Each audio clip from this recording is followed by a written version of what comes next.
ഇത്രത്തോളം നമ്മെ ജയോത്സവമായി നടത്തിയ കർത്താവിന് സകല മഹത്വവും നമുക്ക് കർത്താവിന് അർപ്പിക്കാം. Praise the lord. ഹല്ലേലൂയ, ഹല്ലേലൂയ, ഹല്ലേലൂയ, ഹല്ലേലൂയ. പരിശുദ്ധാത്മാവിന്റെ സന്നിധിയിൽ നമ്മെ തന്നെ ഇന്ന് രാത്രിയിൽ മുറ്റുമായി നമുക്ക് ഏൽപ്പിച്ചു കൊടുക്കാം. നമ്മുടെ ബൈബിൾ ക്ലാസിന്റെ 4ാമത്തെ ദിനം രാത്രിയിലേക്ക് നാം കടന്നു വന്നിരിക്കുന്നു. ഇന്ന് രാത്രിയിലും മാറ്റമില്ലാത്ത ദൈവത്തിന്റെ വചനം നമ്മൾ പഠിക്കുവാൻ പോകുകയാണ്. ദൈവത്തിന്റെ കൃപയുടെ മറവിൽ നിന്നുകൊണ്ട് ഇന്ന് രാത്രിയിൽ നാം ആയിരിക്കാൻ സ്വർഗം നമ്മെ സഹായിക്കണനായി നമുക്ക് ദൈവസന്നിധിയിൽ പ്രാർത്ഥനയോടെ നമുക്ക് കർത്താവിന്റെ സന്നിധിയിൽ നമുക്കായിരിക്കാം. എല്ലാവരും പ്രാർത്ഥനയോട് കൂടെ ആയിരുന്നാട്ട് ലോകത്തിന്റെ പലയിടങ്ങളിലായിരിക്കുന്ന നമുക്ക് ഇന്ന് രാത്രിയിൽ ഒരുമിച്ച് കർത്താവിനെ മഹത്വപ്പെടുത്തുവാനും കർത്താവിന്റെ വചനം പഠിക്കുവാനും കർത്താവ് നമ്മുടെ ജീവിതത്തിൽ ഒരുക്കിയ വലിയ ഭാഗ്യ പദവിയെ ഓർത്ത് നമുക്ക് സ്തോത്രം ചെയ്യാം. കർത്താവിന്റെ അഭിഷിക്തൻ അനിയൻ വർഗീസിനെ ഓർത്ത് നമുക്ക് ദൈവത്തിന് സ്തോത്രം ചെയ്യാം. ഇന്ന് രാത്രിയിലും നമ്മോട് വചനം ശുശ്രൂഷിപ്പാൻ, വചനത്തിന്റെ ആഴങ്ങളിലേക്ക് ഇറങ്ങി ദൈവജനത്തിന് ആവശ്യമാകുന്ന ദൂത് കൊടുപ്പാൻ ഇന്ന് രാത്രിയിലും കർത്താവിന്റെ ദാസനെ കർത്താവ് എടുത്ത് ഉപയോഗിക്കുവാൻ നമുക്ക് ദൈവത്തോട് പ്രാർത്ഥിക്കാം. പരിശുദ്ധാത്മാവിന്റെ നിറവിൽ ഇന്ന് രാത്രിയിൽ ശുശ്രൂഷയ്ക്ക് നേതൃത്വം കൊടുക്കുവാൻ കർത്താവിന്റെ ദാസനെ കർത്താവ് ബലപ്പെടുത്തേണ്ടതിനായി നമുക്ക് പ്രാർത്ഥിക്കാം. ദൈവസഭ ആഗ്രഹിക്കുകയും പ്രാർത്ഥിക്കുകയും ചെയ്ത പ്രകാരം ഇന്ന് രാത്രിയിൽ ഒരുമിച്ച് നമുക്ക് കൂടി വരുവാൻ കർത്താവ് നമ്മെ സഹായിച്ചല്ലോ. ആ ദൈവത്തിന്റെ എല്ലാ വിധങ്ങളെ ഓർത്ത് ദൈവത്തിന് നമുക്ക് സ്തോത്രം ചെയ്യാം. പരിശുദ്ധന്റെ സന്നിധിയിൽ നമ്മെ തന്നെ സമർപ്പിച്ച് നാം എല്ലാവരും ആയിരിക്കുമ്പോൾ കർത്താവിന്റെ ദാസൻ ഷിജോ പീറ്റർ ഇപ്പോഴെ പ്രാർത്ഥിച്ച് നമ്മുടെ മീറ്റിംഗ് ആരംഭിക്കുന്നതായിരിക്കും. ഹല്ലേലൂയ. സ്തോത്രം, സ്തോത്രം. നമുക്ക് പ്രാർത്ഥിക്കാം. മഹത്വമുള്ള ദൈവമേ, ഞങ്ങളുടെ സ്വർഗീയ നല്ല പിതാവേ, നൽകിയ നല്ല സമയത്തിനായി ഞങ്ങൾ നിന്നെ സ്തുതിക്കുന്നു, സ്തോത്രം ചെയ്യുന്നു. കർത്താവെ, ഈ പകൽ അവസാനിച്ച രാത്രിയുടെ യാമങ്ങളിൽ കർത്താവെ ഞങ്ങളുടെ ജോലിയൊക്കെ മാറ്റിവെച്ചുകൊണ്ട് അല്പനേരം കർത്താവെ നിൻ്റെ സന്നിധിയിൽ അവിടുന്ന് ചെലവഴിക്കുവാൻ തന്ന ഈ ഭാഗ്യമേറിയ പദവിക്കായി കർത്താവെ അവിടുന്ന് സ്തുതിക്കുന്നു, സ്തോത്രം ചെയ്യുന്നു. കർത്താവെ, ഇതൊന്നും ഞങ്ങളുടെ നാമമഹത്വത്തിനല്ലോ കർത്താവെ, അങ്ങയുടെ നാമം മാത്രം മഹത്വം എടുക്കുവാൻ സ്വർഗത്തിലെ ദൈവം അവിടുന്ന് ഇടയാക്കുമാറാകണം എന്നവിടുത്തോട് ഞങ്ങൾ പ്രാർത്ഥിക്കുന്നു. കർത്താവെ, വചനം കേൾക്കുന്നവരല്ല കർത്താവെ, അത് ചെയ്യുന്നവരായിരിക്കാനും ഞങ്ങളെ ഓരോരുത്തരും ദൈനംദിന ജീവിതത്തിൽ ഞങ്ങളെ അവിടുന്ന് കർത്താവെ പ്രബോധിപ്പിക്കുന്നതിനായി ഞങ്ങൾ നിന്നെ സ്തുതിക്കുന്ന സ്തോത്രം ചെയ്യുന്നു. കർത്താവെ, ഈ വചന കേൾവി, വചന പഠനം കർത്താവെ ഞങ്ങളുടെ ജീവിതത്തിൽ വലിയൊരു അനുഗ്രഹമാക്കി തീർത്തിരിക്കാൻ സ്വർഗത്തിലെ ദൈവത്തിന് ഞങ്ങൾ സകല നന്ദിയും കരയറ്റുന്നു. കർത്താവെ, ഇത്രത്തോളം ഞങ്ങളെ നീ അവിടുന്ന് സഹായിച്ചതിന് നല്ല കൃപയ്ക്കായി ഞങ്ങൾ നിന്നെ സ്തുതിക്കുന്നു. കർത്താവെ, ഇത്രയും ദിവസമൊക്കെ ഞങ്ങൾക്ക് പഠിപ്പാൻ വേണ്ടത് ബുദ്ധിയും ജ്ഞാനവും അറിവും സ്വർഗത്തിലെ ദൈവം അവിടുന്ന് പ്രദാനം ചെയ്തു. അതിനായി ഞങ്ങൾ നിന്നെ സ്തുതിക്കുന്ന സ്തോത്രം ചെയ്യുന്നു. കർത്താവെ, അത് ഞങ്ങൾക്കൊരു അനുഗ്രഹമായി, ഞങ്ങൾ സഭയ്ക്കൊരു അനുഗ്രഹമായി തീരുവാൻ, ഞങ്ങളുടെ കുടുംബങ്ങൾക്കൊരു അനുഗ്രഹമായി തീരുവാൻ, തലമുറകൾക്കൊരു അനുഗ്രഹമാക്കി തീർത്താൽ കർത്താവിനെ അവിടുന്ന് സ്തുതിക്കുന്നു, സ്തോത്രം ചെയ്യുന്നു. കർത്താവെ, ഞങ്ങൾക്ക് വചനം പറഞ്ഞു തന്നെ ദാസനെ ഓർത്ത് പ്രാർത്ഥിക്കുന്നു. കർത്താവെ, അവിടുന്ന് തൃക്കരങ്ങൾ ഏൽപ്പിക്കുന്നു. കർത്താവ്, ഞങ്ങൾക്ക് വേണ്ടതായ കർത്താവെ നല്ല ദൂത് ഞങ്ങൾക്ക് കേൾപ്പാൻ സ്വർഗത്തിൽ ദൈവം ഇവിടെ ഇടയാക്കുമാറാണെന്ന് പ്രാർത്ഥിക്കുന്നു. തന്നെ ഓർത്ത് പ്രാർത്ഥിക്കുന്നു, തൻ്റെ ആരോഗ്യത്തെ ഓർത്ത് പ്രാർത്ഥിക്കുന്നു. കർത്താവെ തന്നെ നാവോടുകൂടി അവിടെ ഇരിക്കുമാറാകണം. ഞങ്ങൾക്ക് വേണ്ടതായ വചനം, കർത്താവിൻ്റെ മയമില്ലാത്ത ആ വചനം ഞങ്ങൾക്ക് ഇന്നും ലഭിപ്പാൻ സ്വർഗത്തിലെ ദൈവം അവിടെ ഇടയാക്കുമാറാകണമെന്ന് അവിടത്തോട് ഞങ്ങൾ പ്രാർത്ഥിക്കുന്നു. കർത്താവെ, ഗാനങ്ങൾക്ക് നേതൃത്വം കൊടുക്കുന്ന സഹോദരന്മാരെ ഓർത്ത് പ്രാർത്ഥിക്കുന്നു, സഹോദരിമാരെ ഓർത്ത് പ്രാർത്ഥിക്കുന്നു. അവരെയും സഹായിക്കുകയും ബലപ്പെടുത്തുകയും ശക്തീകരിക്കുകയും ചെയ്യണമെന്ന് പ്രാർത്ഥിക്കുന്നു. കടന്നു വന്നിരിക്കുന്ന എല്ലാ പ്രിയപ്പെട്ടവരെയും ഓർത്ത് പ്രാർത്ഥിക്കുന്നു. കർത്താവെ, ഇന്നത്തെ ഞങ്ങളുടെ ഈ മീറ്റിംഗ് വചന പഠനം ഏറ്റവും അനുഗ്രഹമായ രീതിയിൽ തീരുവാൻ അവിടെ ഇടയാക്കുമാറാണെന്ന് പ്രാർത്ഥിക്കുന്നു. അല്പനേരം നിൻ്റെ സന്നിധിയിലിരിക്കട്ടെ കർത്താവെ. ലീഡിയ നിൻ്റെ ദാസനെ ഓർത്ത് പ്രാർത്ഥിക്കുന്നു. കർത്താവെ, ഞങ്ങളുടെ കൂടെ ഇരുന്നാട്ടെ. കർത്താവെ, അതിൻ്റെ ആദ്യം മുതൽ അവസാനം വരെയും ദൈവിക സാന്നിധ്യത്താൽ പരിശുദ്ധാത്മാവിൻ്റെ ആ ബലത്താൽ ഞങ്ങളെ ഇവിടെ നിർത്തുമാറാകണമെന്ന് ഞങ്ങളോടത്തോട് പ്രാർത്ഥിക്കുന്നു. കർത്താവ്, ഞങ്ങളുടെ പ്രാർത്ഥനയും യാചനയും അവിടുന്ന് കേട്ടതിനാൽ നന്ദി. വരവിനായി ഞങ്ങളെ ഒരുക്കണമെന്ന് ഞങ്ങൾക്ക് കാഴ്ചവെച്ച കർത്താവിൻ്റെ സുഖമായ യേശു ക്രിസ്തുവിൻ്റെ വിലയേറിയ നാമത്തിൽ തന്നെ ആമേൻ. ആമേൻ. Praise the lord. കർത്താവ് നമ്മുടെ പ്രാർത്ഥന കേട്ടിരിക്കാൻ നമ്മുടെ കരങ്ങളെ ഉയർത്തി നമുക്ക് ദൈവത്തിന് സ്തോത്രം ചെയ്യാം. Price the Lord. സ്തോത്രം, സ്തോത്രം, സ്തോത്രം. കർത്താവ് നമ്മെ സഹായിക്കട്ടെ. തുടർന്നുള്ള സമയങ്ങൾ കർത്താവിന്റെ ദാസൻ ഫിന്നി നമുക്ക് വർഷിപ്പിന് നേതൃത്വം കൊടുക്കുന്നതായിരിക്കും.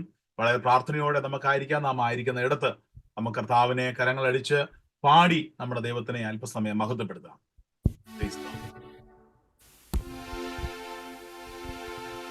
Price the lord. ഹല്ലേലൂയ. അന്ന് രാത്രികാലം നമ്മുടെ വചന പഠനത്തിൻ്റെ 4ാമത്തെ ആഴ്ചക്കാലം നമ്മൊന്നിച്ച് വിവിധ ഇടങ്ങളിൽ ഇരുന്നു കൊണ്ട് നാം കർത്താവിനെ സ്തുതിക്കുവാൻ, ആരാധിക്കുവാനായി പോവുകയാണ്. Price the lord. ഹല്ലേലൂയ. അന്ന് പകൽക്കാലം മുഴുവൻ കർത്താവ് നമ്മളെ ആയിരുന്ന ഇടങ്ങളൊക്കെ പരിപാലിച്ചു, സൂക്ഷിച്ചു. ക്ഷേമത്തോടെ കർത്താവിനെ സ്തുതിക്കുവാൻ, നന്ദി കരയേറ്റുവാൻ ഒരു പ്രാവശ്യം കൂടി കർത്താവ് നമ്മുടെ ജീവിതത്തിൽ ഭാഗ്യം തന്നിരിക്കുകയാണ്. ആ കർത്താവിനെ, നല്ല കർത്താവിനെ ഒരുമിച്ച് നമുക്ക് ഇരുന്നു കൊണ്ട് പ്രൈസ് ദി ലോർഡ്, നമുക്കറിയാവുന്ന ഗാനങ്ങളാണ് പാടി കൈകളെ അടിച്ച് നമുക്ക് കർത്താവിനെ മഹത്വം കൊടുക്കാം. Price the Lord. യഹോവ നല്ലവനെന്ന് രുചിച്ചറിവിൻ, അവനെ ശരണ പ്രാപിക്കുന്ന പുരുഷൻ ഭാഗ്യവാൻ കർത്താവിന് വചനത്തിൽ നാം കാണുന്നു. Price the lord. ആ കർത്താവിനെ സ്തോത്രത്തിന്, സ്തുതികൾക്ക് യോഗ്യനായ ആ കർത്താവിനെയാണ് നാം ഇന്ന് രാത്രി ആരാധിക്കുവാൻ പോകുന്നത്. Price the lord. ആ കർത്താവിനെ ഒന്നിച്ച് നമുക്ക് പാടി മഹത്വപ്പെടുത്താം. യേശു എന്ന അഭയകേന്ദ്രം, മാറ്റമില്ല സ്നേഹിതൻ, സ്തോത്രത്തിന് സ്തുതികൾക്ക് യോഗ്യനായ ആ നല്ല കർത്താവിനെ ഒന്നിച്ച് നമുക്ക് പാടി മഹത്വപ്പെടുത്താം. യേശു എന്ന അഭയകേന്ദ്രം, മാറ്റമില്ല സ്നേഹിതൻ, യേശു എന്ന അഭയകേന്ദ്രം, മാറ്റമില്ല സ്നേഹിതൻ, സ്തോത്രം സ്തുതികൾക്കു യോഗ്യൻ, വാഴ്ത്തും നിന്നെ എന്നും ഞാൻ, സ്തോത്രം സ്തുതികൾക്കു യോഗ്യൻ, വാഴ്ത്തും നിന്നെ എന്നും ഞാൻ, എന്നെ ശുദ്ധീകരിച്ചിടാൻ ബാലശിക്ഷ നൽകിയ, എന്നെ ശുദ്ധീകരിച്ചിടാൻ ബാലശിക്ഷ നൽകിയ, താതനു നന്ദി കരേറ്റും, ഹല്ലേലൂയ പാടും ഞാൻ, താതനു നന്ദി കരേറ്റും, ഹല്ലേലൂയ പാടും ഞാൻ. യേശു എന്ന അഭയകേന്ദ്രം, മാറ്റമില്ല സ്നേഹിതൻ, യേശു എന്ന അഭയകേന്ദ്രം, മാറ്റമില്ല സ്നേഹിതൻ, സ്തോത്രം സ്തുതികൾക്കു യോഗ്യൻ, വാഴ്ത്തും നിന്നെ എന്നും ഞാൻ, സ്തോത്രം സ്തുതികൾക്കു യോഗ്യൻ, വാഴ്ത്തും നിന്നെ എന്നും ഞാൻ. യാകുലങ്ങൾ നേരിട്ടാലും, ഭാരമുള്ളിൽ വന്നാലും, വ്യാകുലങ്ങൾ നേരിട്ടാലും, ഭാരമുള്ളിൽ വന്നാലും, രോഗിയായി തീർന്നെന്നാലും, യേശുവിൽ ഞാൻ ചാരിടും,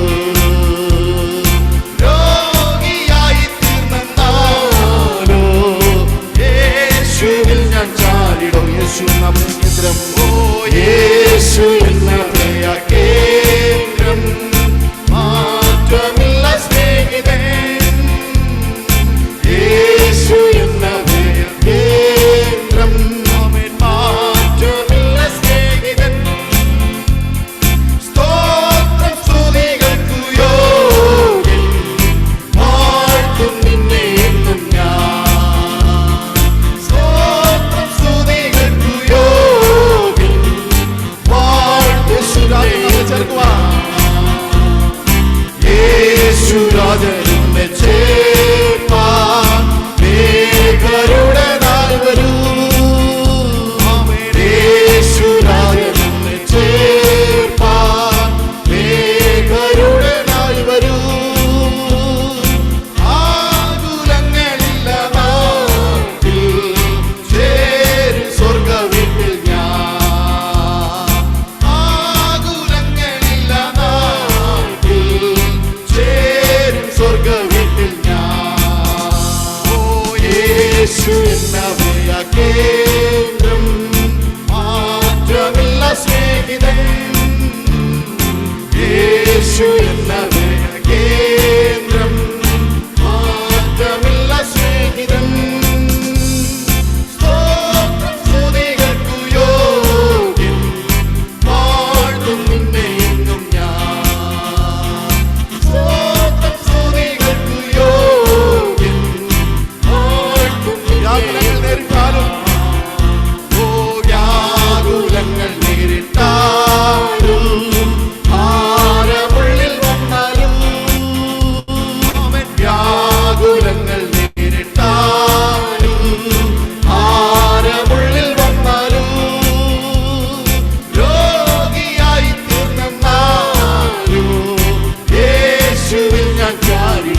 യേശുരാജൻ എന്നെ ചേർപ്പാൻ മേഘരുടനായി വരൂ. യേശുരാജൻ എന്നെ ചേർപ്പാൻ മേഘരുടനായി വരൂ. ആകുലങ്ങളില്ല നാട്ടിൽ ചേരും സ്വർഗവീട്ടിൽ ഞാൻ. ആകുലങ്ങളില്ല നാട്ടിൽ ചേരും സ്വർഗവീട്ടിൽ ഞാൻ. ഓ യേശു എന്ന മാറ്റമില്ല സ്നേഹിതൻ. യേശു എന്ന കേന്ദ്രം മാറ്റമില്ല സ്നേഹിതൻ. സ്തോത്രം സ്തുതികൾക്കു യോഗ്യൻ വാഴ്ത്തും നിന്നെ എന്നും ഞാൻ. സ്തോത്രം സ്തുതികൾക്കു യോഗ്യൻ വാഴ്ത്തും നിന്നെ എന്നും ഞാൻ. സ്തോത്രം സ്തുതികൾക്കു യോഗ്യൻ വാഴ്ത്തും നിന്നെ എന്നും ഞാൻ. യേശു രക്ഷിതാവൻ സ്വന്തമായതാൽ ഞാനവൻ സന്താനം ആയിത്തീർന്നതാൽ എത്ര മോദമെന്റെ അന്തരംഗത്തിൽ പാടും ഞാൻ സന്തോഷത്താൽ. എന്തു മോദമെന്റെ അന്തരംഗത്തിൽ പാടും ഞാൻ സന്തോഷത്താൽ. രക്ഷദാനമോ എത്ര മധുരം എന്നെ വിട്ടതോ എത്ര ആശ്ചര്യം. കർത്തൻ സ്വന്തമായി എന്നെ പിന്നതാൻ കീർത്തിക്കും ഞാൻ നന്ദിയാൽ. കർത്തൻ സ്വന്തമായി എന്നെ പിന്നതാൻ കീർത്തിക്കും ഞാൻ നന്ദിയാൽ. രക്ഷക നിന്നീഷ്ടം നിറവേറ്റുവാൻ മുറ്റുവൻ ഭവാൻ നടത്തുന്ന നിങ്ങൾ ഭൂതമാർഗത്തിൽ പാലിക്കുന്ന കൃപയിൽ.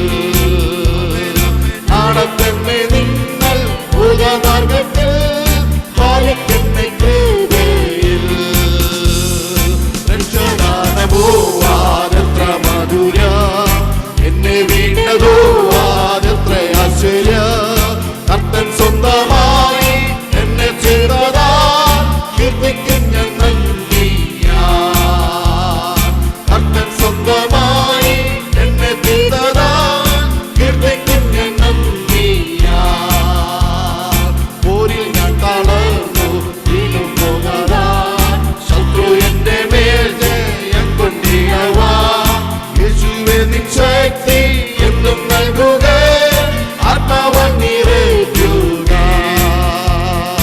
യേശുവേ നിൻ ശക്തി എന്നും നൽകുക ആത്മാവൻ നിറയ്ക്കുക.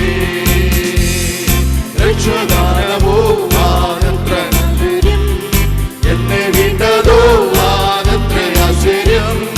കർത്തൻ സ്വന്തമായി എന്നെ തീർന്നതാൽ കീർത്തിക്കും ഞാൻ നന്ദിയാൽ.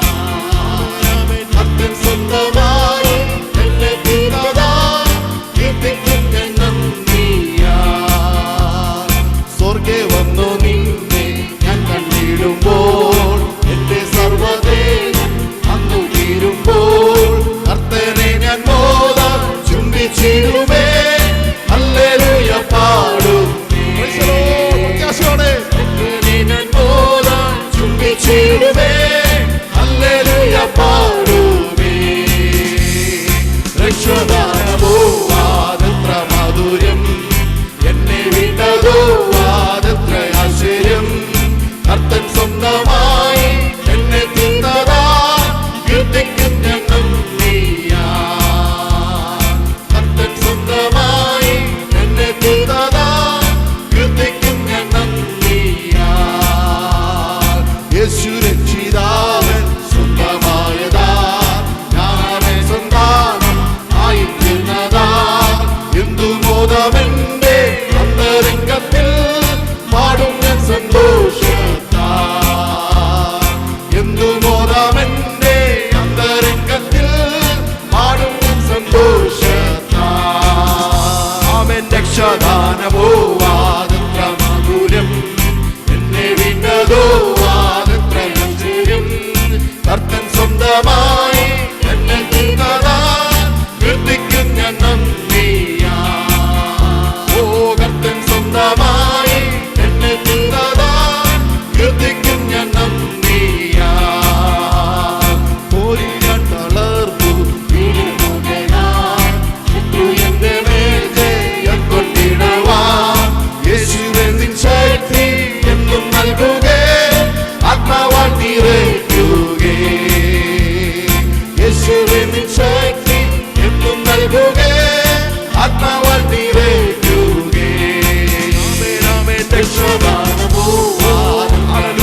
ചുംബിച്ചിടുമേ, ഹല്ലേലൂയ പാടുമേ. കർത്തനെ ഞാൻ ബോധം ചുംബിച്ചിടുമേ, ഹല്ലേലൂയ പാടുമേ. രക്ഷാദാനമോ ആദത്ര മാധുര്യം, എന്നെ വീണതോ ആദത്ര ആശ്ചര്യം. കർത്തൻ സ്വന്തമായി എന്നെ തീർത്തതാ, കീർത്തിക്കും ഞാൻ നന്ദിയാ. ആമേൻ. കർത്തൻ സ്വന്തമായി എന്നെ തീർത്തതാ, ഹല്ലേലൂയ. കർത്തൻ സ്വന്തമായി എന്നെ തീർത്തതാ, കീർത്തിക്കും ഞാൻ നന്ദിയാ. കർത്തൻ സ്വന്തമായി എന്നെ തീർത്തതാ, കീർത്തിക്കും ഞാൻ നന്ദിയാ.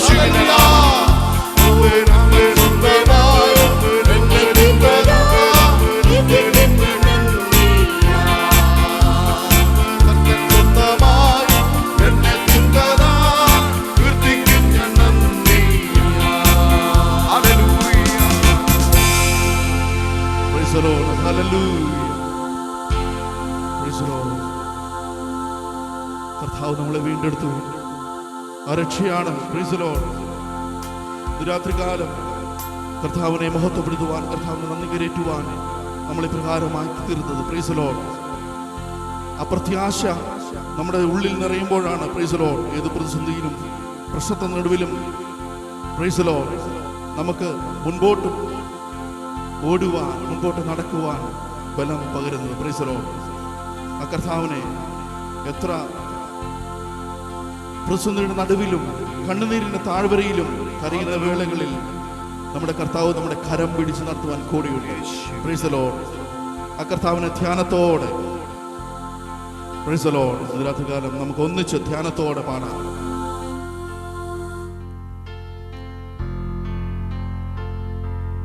കണ്ണുനീർ താഴ്വരയിൽ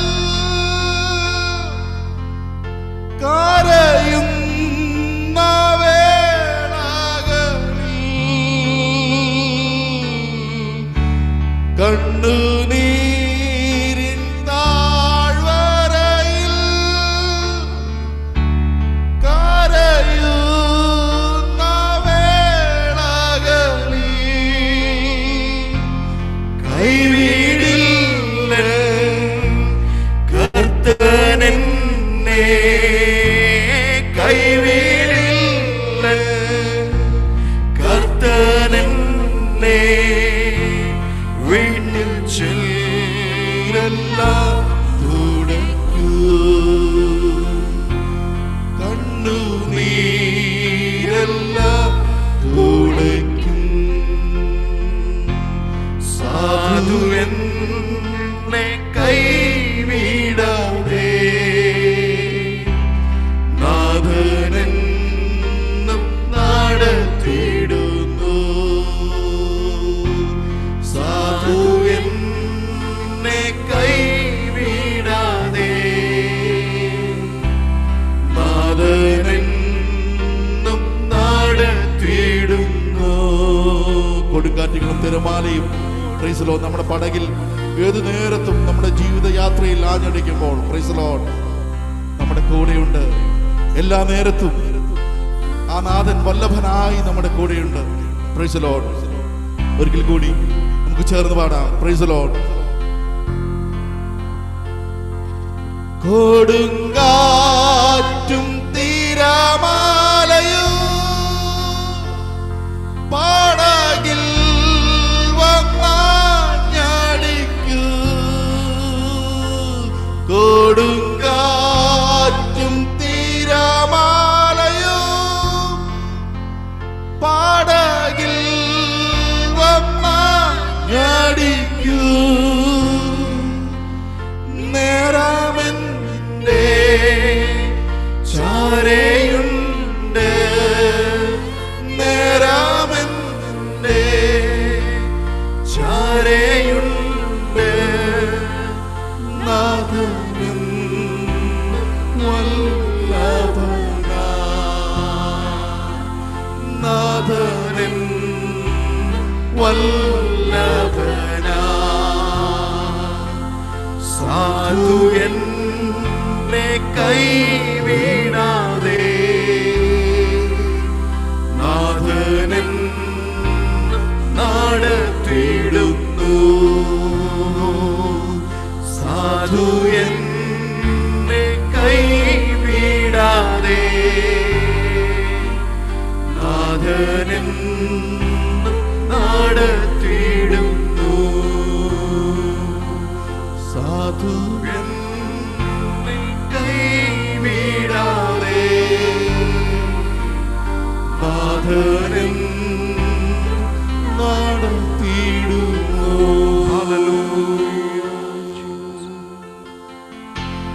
പരിശുദ്ധ ദൈവമേ, സ്വർഗ്ഗപിതാവേ, നല്ല സമുദ്രാ, ഞങ്ങളെ വീണ്ടും സ്തുതിക്കുന്ന കർത്താവേ, അങ്ങേ പാടി ആരാധിപ്പാൻ, സ്തുതിക്കുവാൻ, മഹത്വപ്പെടുത്തുവാൻ ഞങ്ങൾക്ക് നല്ല കൃപയ്ക്കായി സ്തോത്രം ചെയ്യുന്നു. തുടർന്നുള്ള തിരുവചന പഠനത്തെ കർത്താവ് അനുഗ്രഹിക്കണമെന്ന് പ്രാർത്ഥിക്കുന്നു. ശുശ്രൂഷിപ്പാൻ ദേവദാസനെ ബലപ്പെടുത്തണമെന്ന് പ്രാർത്ഥിക്കുന്നു. കേട്ട് അനുഗ്രഹം പറയുവാൻ ജനത്തെ ഇടയാക്കണം. പ്രാർത്ഥന കേട്ട കൃപയ്ക്കായി സ്തോത്രം, യേശുവിൻ നാമത്തിൽ തന്നെ. ആമേൻ. Praise the lord. ഹല്ലേലൂയ. കർത്താവ് ഇത്രത്തോളം നമ്മോട് കൂടെ ഇരുന്നു. കർത്താവിനെ പാടി ആരാധിപ്പാൻ കർത്താവ് സഹായിച്ച ദൈവത്തിന്റെ കൃപകളെ ഓർത്ത് ദൈവത്തിന് സ്തോത്രം ചെയ്യുന്നു. തുടർന്നുള്ള സമയങ്ങൾ ഒട്ടും തന്നെ പാഴാക്കാതെ കർത്താവിന്റെ ദാസന് കൊടുക്കുകയാണ്. ഇന്ന് രാത്രിയിലും കഴിഞ്ഞ ദിവസങ്ങളിലൊക്കെ നാം കേട്ടതുപോലെ ദൈവത്തിന്റെ ആ മാറ്റമില്ലാത്ത വചനം ഇന്ന് രാത്രിയിലും നമ്മുടെ കാതുകൾക്ക് അത് ഇമ്പമായി തീരുവാൻ, അത് പഠിക്കുവാൻ, അത് മനസ്സിലാക്കുവാൻ കർത്താവ് നമ്മെ സഹായിക്കുന്ന ദൈവത്തിന്റെ വിധങ്ങളെ ഓർത്ത് ഞാൻ ദൈവത്തിന് സ്തോത്രം ചെയ്യുന്നു. ഹല്ലേലൂയ. ഇന്ന് രാത്രിയിൽ കർത്താവിന്റെ വലിയൊരു സാന്നിധ്യം നമ്മൾ അനുഭവിക്കണം. അതിനായി ദൈവത്തിന് മഹത്വം കരയറ്റുകയാണ്. Price the Lord. കഴിഞ്ഞ ആഴ്ചയിലൊക്കെ കർത്താവിന്റെ ദാസന്റെ അനുഗ്രഹിക്കപ്പെട്ട ക്ലാസ്സുകളായിരുന്നു. Price the Lord. പ്രത്യേകിച്ച് 7 സഭകളെ പറ്റി കർത്താവിന്റെ ദാസന്റെ ഷോർട്ട് ഫോമിൽ പഠിക്കുവാനെ കൊണ്ട് നമുക്ക് 7 വാക്കുകൾ മാത്രം പെട്ടെന്ന് പറഞ്ഞ കുഞ്ഞുങ്ങൾക്കൊക്കെ അത് വളരെ അനുഗ്രഹമായി തീർന്നു എന്ന് ഞാൻ പൂർണ്ണമായിട്ടും വിശ്വസിക്കുന്നു. ESP TSPL എന്ന് പറഞ്ഞ ആ 7 വാക്കുകൾ അത് വേഗത്തിൽ അത് ആളുകൾക്ക് മനസ്സിലാക്കുവാനൊക്കെയും കർത്താവ് സഹായിച്ചല്ലോ. ദൈവത്തിന്റെ കൃപയെ ഓർത്ത് ദൈവത്തിന് സ്തോത്രം ചെയ്യുന്നു. തുടർന്നുള്ള ക്ലാസ്സുകളൊക്കെ അതെല്ലാവർക്കും അത് അനുഗ്രഹമായി തീരുവാൻ കർത്താവ് സഹായിക്കട്ടെ എന്ന് പ്രാർത്ഥിക്കുന്നു. തുടർന്നുള്ള സമയം കർത്താവിന്റെ ദാസൻ അനിയൻ വർഗീസ് നമ്മളോട് വചനത്തിൽ കൂടെ സംസാരിക്കും. വളരെ പ്രാർത്ഥനയോടെ നമുക്ക് ദൈവത്തിന്റെ പാദത്തിലായിരിക്കാം. കർത്താവ് നമ്മെ ധാരാളമായി നമ്മുടെ കർത്താവും ലോകരക്ഷിതാവുമായ യേശുക്രിസ്തുവിന്റെ നാമം മാത്രം മഹത്വപ്പെടുമാറാകട്ടെ. Church of God Sharjah full gospel ദൈവസഭയുടെ ശുശ്രൂഷകൻ കർത്താവിന്റെ വിലപ്പെട്ട ദാസൻ കുടുംബം, അതോട് ചേർന്ന് സഭാവിശ്വാസികളായി സഹോദരി സഹോദരന്മാർ, യുവാക്കന്മാർ, കുഞ്ഞുങ്ങൾ എല്ലാവർക്കും വളരെ സ്നേഹത്തോടെ, വളരെ വിനയത്തോടെ നിസ്തുല്യനായ യേശുക്രിസ്തുവിന്റെ നാമത്തിലുള്ള സ്നേഹവന്ദനം അറിയിക്കുകയാണ്. വെളിപ്പാട് പുസ്തകത്തിലെ 7 സഭകൾക്കുള്ള ദൂത് പഠിക്കുവാൻ നമ്മൾ ആഗ്രഹിക്കുകയും ആ ബന്ധത്തിൽ 4ാമത്തെ ക്ലാസ്സിലേക്ക് നമ്മളെ സ്വർഗത്തിലെ ദൈവം കൊണ്ടുവരികയും ചെയ്തത് ഓർത്ത് ദൈവത്തിന് സ്തോത്രം ചെയ്യാം. 7 സഭകൾക്കുള്ള ദൂതിൽ ആദ്യത്തേത് എഫെസോ സഭയ്ക്കുള്ള ദൂതാണ്. അതാണ് നമ്മൾ പഠിച്ച് തുടങ്ങിയത്. ഇന്ന് അതിൻ്റെ തുടർന്നുള്ള ഭാഗങ്ങളാണ് ചിന്തിക്കണമെന്ന് ആഗ്രഹിക്കുന്നത്. കഴിഞ്ഞ ആഴ്ച ഓർപ്പിച്ചതുപോലെ ഒടുവിലത്തെ 10 മിനിറ്റ് സമയം സംശയം എന്തെങ്കിലും ആരുടെയെങ്കിലും ഹൃദയത്തിൽ തോന്നിയാൽ അത് ചോദിക്കാനുള്ള അവസരമായിരിക്കും എന്നും ഓർപ്പിക്കുന്നു. നമുക്ക് പ്രാർത്ഥനയോടെ കർത്താവിന്റെ പാദത്തിലായിരിക്കാം. ഇപ്പോൾ നമുക്ക് 2-ാം അധ്യായം 1, 2, 3 വാക്യങ്ങൾ വീണ്ടും വായിക്കാം. കഴിഞ്ഞ ആഴ്ച വായിച്ചതാണ്. വീണ്ടും നമുക്ക് ആദ്യത്തെ 3 വാക്യങ്ങൾ വായിക്കാം.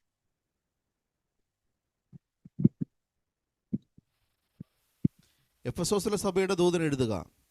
7 നക്ഷത്രം വലങ്കയിൽ പിടിച്ചും കൊണ്ട് 7 പൊൻ നിലവിളക്കുകളുടെ നടുവിൽ നടക്കുന്നവൻ അരുളി ചെയ്യുന്നത്: ഞാൻ നിന്റെ പ്രവൃത്തിയും പ്രയത്നവും സഹിഷ്ണുതയും കൊള്ളരുതാത്തവരെ നിനക്ക് സഹിച്ചുകൂടാത്തതും അപ്പോസ്തലന്മാരല്ലാതായിരിക്കെ തങ്ങൾ അപ്പോസ്തലന്മാർ എന്ന് പറയുന്നവരെ നീ പരീക്ഷിച്ച കള്ളന്മാർ എന്ന് കണ്ടതും നിനക്ക് സഹിഷ്ണുതയുള്ളതും എൻ്റെ നാമനിമിത്തം നീ സഹിച്ചതും തളർന്നു പോകാഞ്ഞതും ഞാൻ അറിയുന്നു. ദൈവനാമത്തിന് മഹത്വം ഉണ്ടാകട്ടെ. നമ്മൾ ഓർക്കുകയുണ്ടായി, ഓരോ സഭയ്ക്കുള്ള ദൂതും 5ആയിട്ട് വിഭജിച്ച് പഠിക്കുന്നത് നമുക്ക് പഠിക്കാനേറെ സൗകര്യമാണ്, പ്രയോജനമാണ്. അതിൻ്റെ 1-ാം ഭാഗം എന്ന് പറയുന്നത് കർത്താവ് തന്നെ തന്നെ പരിചയപ്പെടുത്തുന്നു എന്നുള്ളതാണ്. ഇവിടെ 2-ാം അധ്യായം 1-ാം വാക്യത്തിലാണ് കർത്താവ് തന്നെ തന്നെ പരിചയപ്പെടുത്തുന്നതായി നമ്മൾ കാണുന്നത്. കഴിഞ്ഞ ആഴ്ച നമ്മളത് ചിന്തിക്കുകയുണ്ടായി. 7 നക്ഷത്രം വലം കൈയിൽ പിടിച്ചുകൊണ്ട് 7 പൊൻനിലവിളക്കുകളുടെ നടുവിൽ നടക്കുന്നവനായി കർത്താവ് തന്നെ തന്നെ പരിചയപ്പെടുത്തുന്നത് നമ്മൾ കണ്ടു. 2-3 വാക്യങ്ങളിലായിട്ട് ആ സ്ഥലം സഭയെക്കുറിച്ച് പറയാവുന്ന അനുഗ്രഹിക്കപ്പെട്ട ചില നന്മകളാണ് നമ്മൾ കാണുന്നത്. അതൊരു 7 കാര്യങ്ങളുണ്ട് എന്ന് നമ്മൾ ഓർക്കുകയുണ്ടായി. ഒന്ന്, അവരുടെ പ്രവൃത്തി, അത് സൽപ്രവൃത്തികളാണെന്ന് നമ്മൾ ഓർത്തു. 2-ാമത് അവരുടെ പ്രയത്നം, അത് കർത്തൃവേലയോടുള്ള ബന്ധത്തിലാണ്. 3-ാമതായിട്ട് അവരുടെ സഹിഷ്ണുത. 4-ാമതായിട്ട് കൊള്ളരുതാത്തവരെ സഹിച്ചു കൂടാഞ്ഞത്. 5-ാമതായിട്ട് അപ്പോസ്തോലന്മാരല്ലാതിരിക്കെ അപ്പോസ്തോലന്മാരെന്ന് പറയുന്നവരെ പരീക്ഷിച്ച് കള്ളന്മാർ എന്ന് കണ്ടത്. കർത്താവിന്റെ നാമത്തിന് വേണ്ടി സഹിച്ചത് 6-ാമത്തെ കാര്യം. തളർന്നു പോകാഞ്ഞത് 7-ാമത്തെ കാര്യം. ഇങ്ങനെ വളരെ അനുഗ്രഹിക്കപ്പെട്ട 7 നന്മകൾ അവരെക്കുറിച്ച് പറയുന്നുണ്ട്. അതാണ് 2-3 വാക്യത്തിൽ. പിന്നീട് നമ്മൾ ഓർത്ത് ഇനി തിന്മ എന്തെങ്കിലും കൊണ്ടേ പറയുന്നു. അതിനുശേഷം അവർക്കൊരു ബുദ്ധിപദേശം കൊടുക്കുന്നു. ഒടുവിലായിട്ട് അവർക്കൊരു പാരിതോഷികം പ്രഖ്യാപിക്കുന്നു. അങ്ങനെയാണ് ഓരോ സഭകൾക്കുള്ള ദൂതും പോകുന്നത്. അപ്പൊ ഇടയ്ക്ക് ചെറിയ ചെറിയ വ്യത്യാസങ്ങളൊക്കെ വരും. ജനറലി ഇങ്ങനെ നമ്മൾ 5ആയിട്ട് വിഭജിച്ചാണ് പഠിക്കുന്നത്. അപ്പൊ അവരുടെ നന്മകളാണ് കഴിഞ്ഞ ആഴ്ച നമ്മൾ പഠിക്കാൻ ആരംഭിച്ചത്. 2 കാര്യങ്ങളെ നമുക്ക് കഴിഞ്ഞ ആഴ്ച ഓർക്കാൻ കഴിഞ്ഞുള്ളൂ. ഒന്ന്, അവരുടെ പ്രവൃത്തികൾ, സൽപ്രവൃത്തികൾ. നമ്മൾ ഓർക്കുകയുണ്ടായി, ദൈവമക്കളായ നമ്മളെ സൽപ്രവൃത്തികൾക്കായി ക്രിസ്തുവേശുവിൽ സൃഷ്ടിക്കപ്പെട്ടവരാണ്. അത് ചെയ്യാനുള്ള ധാരാളം അവസരങ്ങൾ നമുക്ക് തരുന്നു. ആവശ്യമുള്ളവരെ നമ്മുടെ മുൻപിൽ കൊണ്ടുവരുന്നു. സഹായിക്കാനുള്ള ശക്തിയും കഴിവും കൃപയും ദൈവം നമുക്ക് തരുന്നു. അത് നമ്മൾ പ്രയോജനപ്പെടുത്തണം എന്ന് നമ്മൾ ഓർക്കുകയുണ്ടായി. അത് കൂടാതെ സൽപ്രവർത്തികൾ ചെയ്യുമ്പോൾ ശ്രദ്ധിക്കേണ്ട ഒരു 5 കാര്യങ്ങളും കഴിഞ്ഞ ആഴ്ച നമ്മൾ ഓർക്കുകയുണ്ടായി. തുടർന്ന് നമ്മൾ ചിന്തിച്ച പ്രയത്നം എന്നുള്ളതാണ്. Labour, hard work. കർത്താവിന്റെ വേല എന്ന് പറയുന്നത്, കർത്തൃവേല എന്ന് പറയുന്നത് അത് ലളിതമായിട്ടുള്ള ഒരു കാര്യമല്ല. അത് ഹാർഡ് വർക്കാണ്, അത് ലേബറാണ്. കണ്ണുനീരും വിയർപ്പും ഒരുപോലെ ഒഴുകിയെങ്കിൽ മാത്രമേ കർത്തൃവേല വിജയകരമാകുകയുള്ളൂ എന്ന് നമ്മൾ ഓർത്തു. കണ്ണുനീരെന്നുള്ളത് കൊണ്ട് പ്രാർത്ഥനയാണ്, വിയർപ്പ് എന്നുള്ളത് കൊണ്ട് കഠിനാധ്വാനമാണ്. ഇത് രണ്ടും ഒരുമിച്ച് ചേരുമ്പോഴാണ് ഒരു ശുശ്രൂഷ ബലകരമായി തീരുന്നത്. കണ്ണുനീരൊഴുക്കുന്നതിന്റെ അടിസ്ഥാനത്തിൽ ദൈവത്തിന്റെ സഹായവും നമ്മൾ വേർപ്പൊഴുക്കുന്നതിന്റെ അടിസ്ഥാനത്തിൽ നമ്മുടെ സമർപ്പണവും ചേരുമ്പോൾ ആ ശുശ്രൂഷ ഫലകരമായി അനുഗ്രഹമായി തീരുന്നു എന്നുള്ളതാണ്. അത്രയും കാര്യങ്ങളാണ് നമ്മൾ പഠിച്ചത്. അടുത്ത വിഷയത്തിലേക്ക് പ്രവേശിക്കുമ്പോൾ പ്രധാനമായിട്ടുണ്ടായത് എൻ്റെ ഫോണിന്റെ ബാറ്ററി ഡൗൺ ആയി എന്നുള്ളതാണ് പ്രധാനം. പിന്നെ നമുക്ക് 10 മിനിറ്റ് കൂടെ ഉണ്ടായിരുന്നുള്ളൂ, സാരമുള്ള കാര്യമല്ല. ഇന്ന് നമ്മൾ അവരുടെ നന്മകളിലെ 3-ാമത്തെ വിഷയത്തിലേക്ക് നമ്മൾ പ്രവേശിക്കുകയാണ്. 3-ാമത്തേത് പറഞ്ഞിരിക്കുന്നത് സഹിഷ്ണുത എന്നുള്ളതാണ്. സഹിഷ്ണുത, എഫെസോസ് സഭയിലെ വിശ്വാസികളുടെ സഹിഷ്ണുത എടുത്തു പറഞ്ഞിരിക്കുകയാണ്. ദൈവമക്കൾക്കെല്ലാം വളരെ സഹിഷ്ണുത ഉണ്ടായിരിക്കണം. അത് നമുക്ക് അനിവാര്യമായ ഒന്നാണ്. സഹിഷ്ണുത കൂടാതെ വിശ്വാസ ജീവിതം സാധിക്കുന്നതല്ല. നമ്മുടെ കുടുംബത്തിൽ നമുക്ക് ഒരുപാട് സഹിഷ്ണുത ആവശ്യമാണ്. നമ്മുടെ സഭയിൽ നമുക്ക് വളരെ സഹിഷ്ണുത ആവശ്യമാണ്. അതുകൂടാതെ സമൂഹത്തിലും വേണം. ഈ നാളുകളിലൊക്കെ അത് വളരെ ആവശ്യമാണ്. ചെറിയ അസഹിഷ്ണുത പോലും വലിയ പ്രശ്നങ്ങളും വലിയ പ്രതിസന്ധികളും ഒക്കെ ആയിട്ട് മാറുന്നത് നമ്മൾ സമൂഹത്തിൽ കാണുന്നുണ്ട്. അതുകൊണ്ട് സഹിഷ്ണുതയ്ക്ക് വളരെ പ്രാധാന്യമുണ്ട് എന്നുള്ളത് പ്രാരംഭത്തിൽ തന്നെ ഞാൻ ഓർപ്പിക്കുകയാണ്. നമ്മളൊക്കെ ദൈവ മക്കളാണ്. യേശു കർത്താവ് തൻ്റെ ചുടുചോര ചിന്തി ആ രക്തം കൊണ്ട് കഴുകി ശുദ്ധീകരിച്ച് നമ്മളെ ദൈവ മക്കളാക്കിയിരിക്കുകയാണ്. ദൈവ മക്കൾ എന്ന് പറഞ്ഞാൽ ദൈവ സ്വഭാവമുള്ളവരാക്കി തീർത്തിരിക്കുകയാണ്. ദൈവത്തിന്റെ സഹിഷ്ണുത നമ്മൾ ഓർക്കേണ്ടതാണ്. ദൈവത്തെ വേദനിപ്പിക്കുകയും ദൈവത്തെ വെറുക്കുകയും ഏതൊക്കെ നിലയിൽ ദൈവത്തോട് നമ്മൾ ശത്രുത്വം പുലർത്താമോ അതൊക്കെ പുലർത്തിയ നമ്മെ എന്ത് സഹിഷ്ണുതയോടെയാണ് കർത്താവ് കണ്ടത്. അല്ലെങ്കിൽ നമ്മളൊക്കെ ഇന്ന് ജീവനോട് ഇരിക്കുമോ? നമ്മൾ ചെയ്ത പാതകങ്ങളും നമ്മൾ ചെയ്ത ദൈവത്തെ വേദനിപ്പിച്ച ധാരാളം പ്രവൃത്തികളുടെ അടിസ്ഥാനത്തിൽ ദൈവം സഹിഷ്ണുതയോടെ അതൊക്കെ കാണുന്നില്ലായിരുന്നെങ്കിൽ നമ്മളൊന്നും ഇന്ന് ജീവനോടെ ഇരിക്കില്ല. അപ്പൊ അത്രയും സഹിഷ്ണുത ലഭിച്ച നമ്മളും സഹിഷ്ണുത ഉള്ളവർ ആയിരിക്കണം. ഇനി നമ്മൾ ചില വാക്യങ്ങളിലൂടെ വായിച്ച് വിശദീകരിച്ച് പോകാം എന്ന് വിചാരിക്കുകയാണ്. ഒന്നാമതായിട്ട് നമുക്കൊരു വാക്യം വായിക്കാം. അത് തീമത്യോസിന്റെ ലേഖനത്തിൻ്റെ കഴിഞ്ഞ ആഴ്ച ഒരു പക്ഷേ വായിച്ച് കാണും, എങ്കിലും നമുക്ക് ഇന്ന് വീണ്ടും വായിക്കാം. 2 തീമത്യോസ് 2-ാം അധ്യായം 3-ാമത്തെ വാക്യം. 2 തീമത്യോസ് 2 തിമോത്തി ചാപ്റ്റർ 2 വേഴ്സ് 3. ക്രിസ്തുയേശുവിന്റെ നല്ല ഭടനായി നീയും എന്നോട് കൂടെ കഷ്ടം സഹിക്കാം. പൗലോസ് അപ്പോസ്തലൻ തീമത്യോസിനോട് പറയുന്ന അനുഗ്രഹീതമായ ഒരു പ്രബോധന വാക്യമാണ്. പൗലോസ് അപ്പോസ്തലൻ എന്ന് പറയുമ്പോൾ നമുക്ക് വേണമെങ്കിൽ ഇങ്ങനെ ചിന്തിക്കാം, ഒരു സീനിയർ പാസ്റ്ററാണ് അദ്ദേഹം. തീമത്യോസ് വളരെ ജൂനിയർ ആയിട്ടുള്ള ഒരു പാസ്റ്ററുമാണ്. അപ്പോൾ തൻ്റെ ജീവിതാനുഭവങ്ങളുടെ അടിസ്ഥാനത്തിൽ പൗലോസ് അപ്പോസ്തലൻ തീമത്യോസിനെ പ്രബോധിപ്പിക്കുകയാണ്, ബുദ്ധിയുപദേശം കൊടുക്കുകയാണ്. ക്രിസ്തു യേശുവിന്റെ നല്ല ഭടനായി നീയും എന്നോടുകൂടെ കഷ്ടം സഹിക്കാം. 2 തീമത്യോസ് 2-ാം അധ്യായം നമ്മൾ പഠിക്കുമ്പോൾ വിശ്വാസികളെ പല നിലയിൽ ആ അധ്യായത്തിൽ ഉപമിച്ചിട്ടുണ്ട്. അത് പിന്നീട് വായിച്ച് നോക്കണം, സമയം അനുസരിച്ച് ഈ പറയുന്ന കാര്യങ്ങളൊക്കെ കുറെ വായിച്ച് സ്വയം വായിക്കും കൂടെ ചെയ്യുമ്പോൾ നല്ല സന്തോഷമായിരിക്കും. പലത് പറഞ്ഞിട്ടുണ്ട്. അതായത് ആദ്യം പറഞ്ഞിരിക്കുന്ന പഠനം എന്നുള്ളതാണ്. നല്ല പഠനമായി, നല്ല പട്ടാളക്കാരനായി, അതുകൂടാതെ വേലക്കാരനായി, കൃഷിക്കാരനായി, ദാസനായി തുടങ്ങിയുള്ള കാര്യങ്ങളൊക്കെ അവിടെ മാനപാത്രമായി എന്നൊക്കെ വിശ്വാസികളെ പറ്റി പറഞ്ഞിട്ടുണ്ട്. പക്ഷേ അതിൽ ആദ്യം പറഞ്ഞിരിക്കുന്നത് ഭടൻ എന്നുള്ളതാണ്. നമ്മൾ ഓർക്കണം, നമ്മളെല്ലാം പട്ടാളക്കാരാണ്. സ്വർഗീയ ഒരർത്ഥത്തിൽ നമ്മളൊക്കെ ദൈവമാണ് നമ്മുടെ സൈന്യാധിപൻ. അതിന്റെ കീഴിലുള്ള സൈന്യമാണ്, ഭടന്മാരാണ്, പട്ടാളക്കാരാണ് എന്നു മാത്രമല്ല നമ്മൾ ഓർക്കേണ്ടത്, നമ്മൾ എപ്പോഴും യുദ്ധമുഖത്താണെന്നും ഓർക്കണം. യുദ്ധമുഖത്താണ് നമ്മൾ എപ്പോഴും നിൽക്കുന്നത്. പട്ടാളക്കാർക്കൊക്കെ യുദ്ധം വരുമ്പോഴാണ് കൂടുതൽ പ്രശ്നം. അല്ലാത്തപ്പോഴും അവരുടെ എക്സസൈസും പിന്നെ ആരംഭകാലത്ത് ട്രെയിനിങ് ഒക്കെ വളരെ കട്ടിയാണെങ്കിലും അതിനുശേഷം അവരുടെ ജീവിതം കുറച്ച് സുഖകരമാണ്. യുദ്ധമൊന്നും ഇല്ലെങ്കിൽ ഒരു ദിവസം 2 മണിക്കൂറോ 4 മണിക്കൂറോ, എനിക്ക് കൃത്യം അറിയത്തില്ല, ചെറിയ ഡ്യൂട്ടി, ഒരു 8 മണിക്കൂറൊന്നും സാധാരണ കൊടുക്കാറില്ല, ചെറിയ സമയം കൊടുത്ത് നല്ല സുഖമായിട്ടുള്ള താമസം, സുഖഭക്ഷണം, അതൊക്കെയാണ്. പക്ഷെ യുദ്ധം വരുമ്പോൾ വലിയ പ്രശ്നമാണ്. യുദ്ധം വരുമ്പോൾ അതിൻ്റെതായിട്ടുള്ള ഡ്രസ്സുകളൊക്കെ ഇട്ട് യുദ്ധത്തിന്റെ സർവ്വ ആയുധങ്ങളും ഒക്കെ എടുത്ത് യുദ്ധമുഖത്ത് പോയി നിൽക്കണം. അവിടെ ചിലപ്പോൾ ഒരുപാട് പ്രതിസന്ധികളുണ്ട്. ക്ലൈമറ്റിന്റെ പ്രതിസന്ധിയുണ്ട്, ഭക്ഷണത്തിന്റെ പ്രതിസന്ധി, വെള്ളത്തിന്റെ പ്രതിസന്ധി തുടങ്ങി, ശത്രു എപ്പോഴും വേണമെങ്കിലും ആക്രമിക്കാം, അതിന്റെ ടെൻഷൻ തുടങ്ങി എല്ലാം ഉണ്ട്. പക്ഷേ അതൊക്കെ സഹിച്ചവിടെ നിന്ന് യുദ്ധം ചെയ്യണം എന്നുള്ളതാണ്. ഇതുപോലെ ദൈവമക്കളാകുന്ന നമ്മളൊക്കെ എപ്പോഴും 24 മണിക്കൂറും നമ്മൾ യുദ്ധമുഖത്താണ്. അതുകൊണ്ട് തന്നെ ഒന്നാമത്തെ കാര്യം, സർവായുധ വർഗം, ദൈവത്തിന്റെ സർവായുധ വർഗം ധരിക്കണം.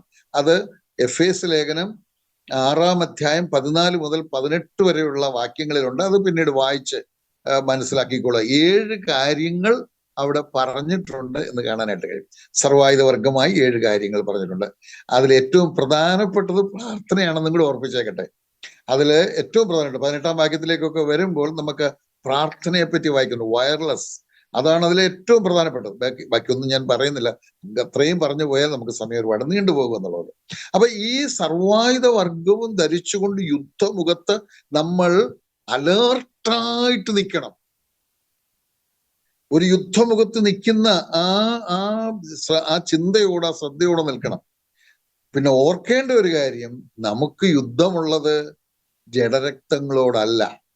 നമ്മളത് എഫേസ്യർ 6:12 വായിക്കുന്നു, നമുക്ക് പോരാട്ടമുള്ളത് ജഡരക്തങ്ങളോടല്ല. അത് പ്രത്യേകം ശ്രദ്ധിച്ചിരിക്കണം. ഒരിക്കലും നമ്മള് മറ്റൊരു വ്യക്തിയോട് യുദ്ധം ചെയ്യരുത്, യുദ്ധം ചെയ്യാൻ പാടില്ല. അത് ഭാര്യ ഭർത്താവിനോട് പാടില്ല, ഭർത്താവ് ഭാര്യയോട് പാടില്ല, മക്കളോട് പാടില്ല. അതൊക്കെ പല കുടുംബങ്ങളിലും അതൊക്കെ നടക്കുന്നുണ്ട്. വിശ്വാസ കുടുംബങ്ങളിലും ഇല്ലെന്നൊന്നും ഞാൻ പറയുന്നില്ല, ഒരിക്കലും പാടില്ല. നമുക്ക് പോരാട്ടമുള്ളത് വാഴ്ചകളോടും അധികാരങ്ങളോടുമാണ്, പിശാചിനോടും അവന്റെ ദൂതന്മാരോടുമാണ് നമുക്ക് യുദ്ധമുള്ളത്. അപ്പൊ അത് എങ്ങനെയത് മനസ്സിലാക്കേണ്ടതെന്നുള്ളത് ഞാനൊന്ന് പറയുന്നല്ലായിരിക്കും. ഇത് നമ്മൾക്ക് വീട്ടിലും സഭയിലും സമൂഹത്തിലും ഒരുപോലെ ശ്രദ്ധിക്കേണ്ട കാര്യമാണ്. ഞാൻ ഇങ്ങനെ പറയട്ടെ, ആരെങ്കിലും ഒരാള് നമ്മളെ ഒരു വേദനിപ്പിക്കുന്ന ഒരു വാക്ക് പറഞ്ഞു എന്നിരിക്കട്ടെ.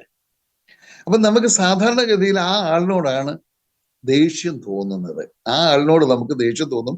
പിന്നെ വേദനിപ്പിക്കുന്ന ഒരു വാക്ക് പറഞ്ഞാൽ നമ്മൾ 2 പറയും, പിന്നെ അവർ 4 പറയും, അതങ്ങനെ വർദ്ധിച്ചു പോകും.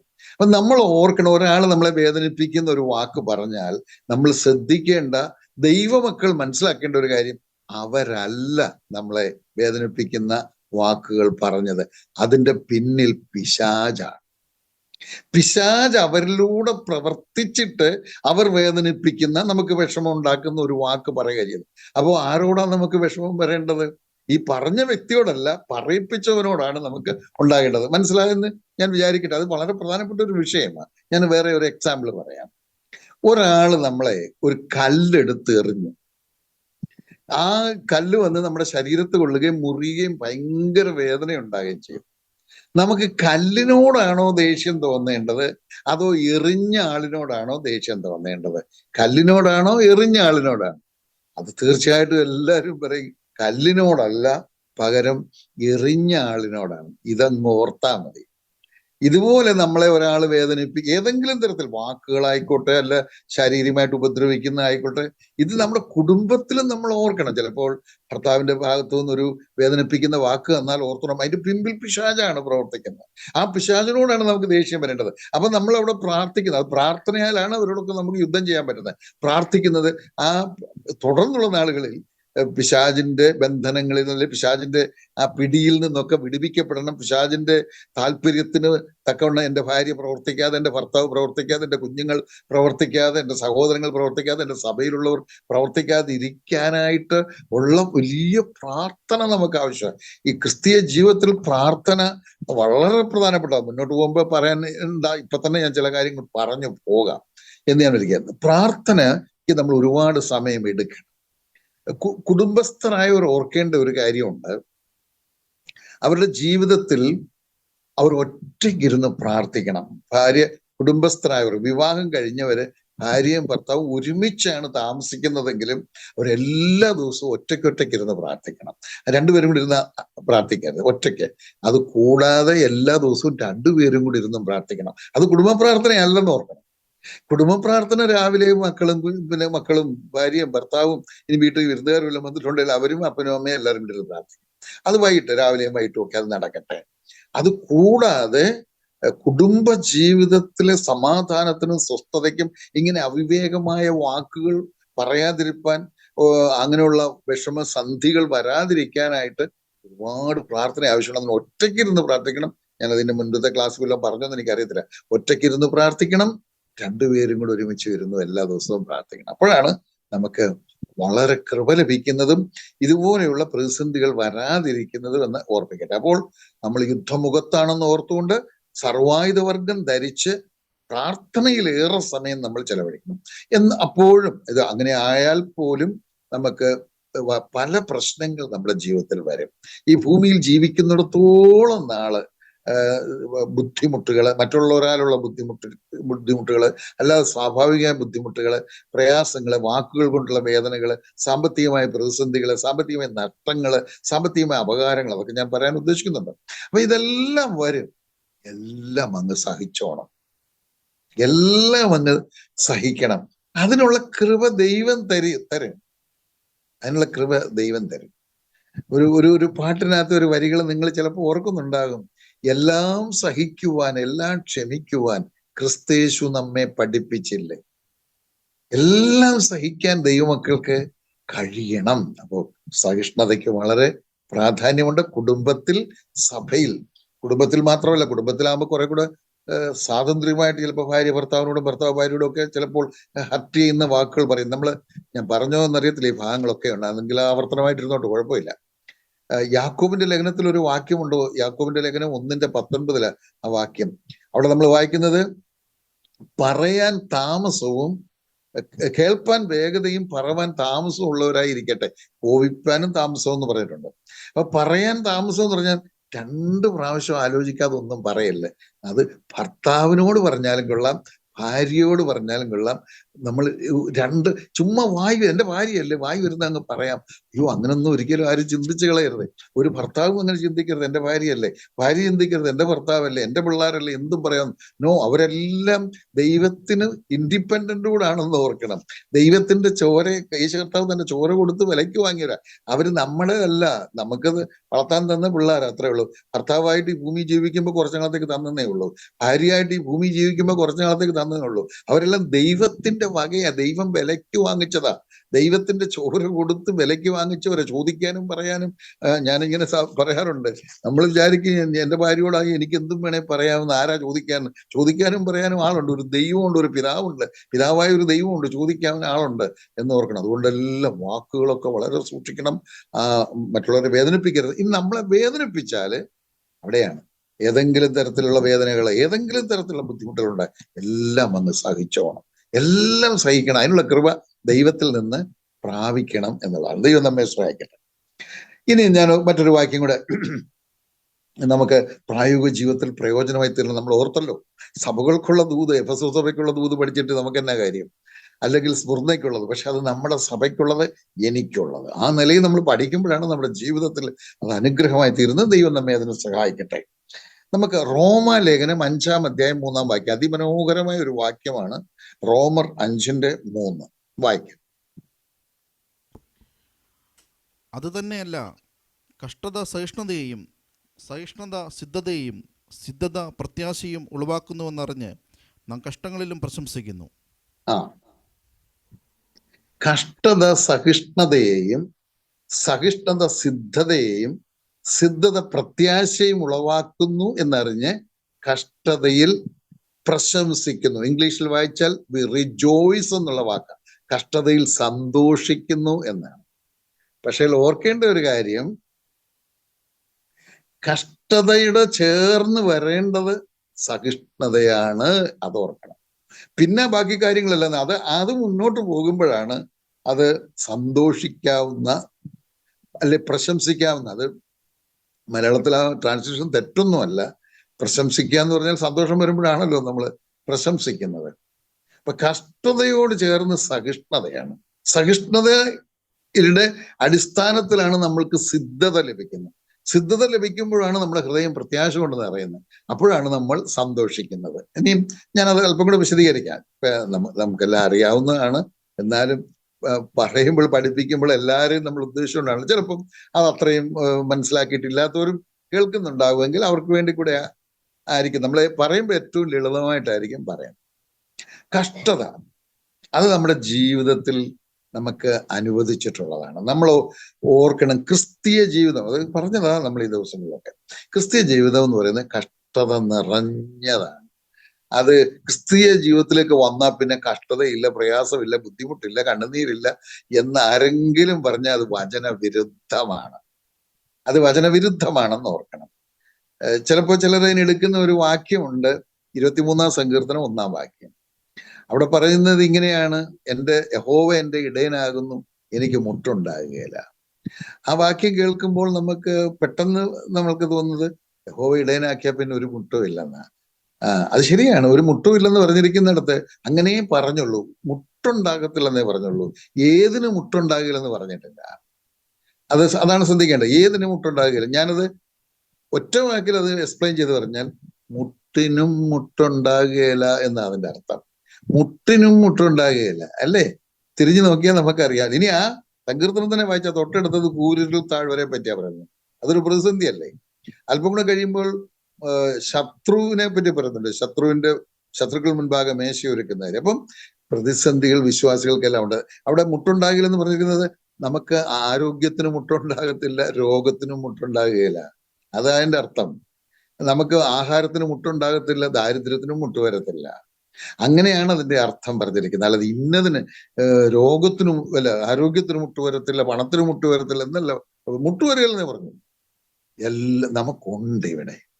പക്ഷേ ആ കഷ്ടത ഒരുപാട് അനുഗ്രഹത്തെ കൊണ്ടുവരുന്നതാണെന്ന് നമ്മൾ ഓർക്കണം.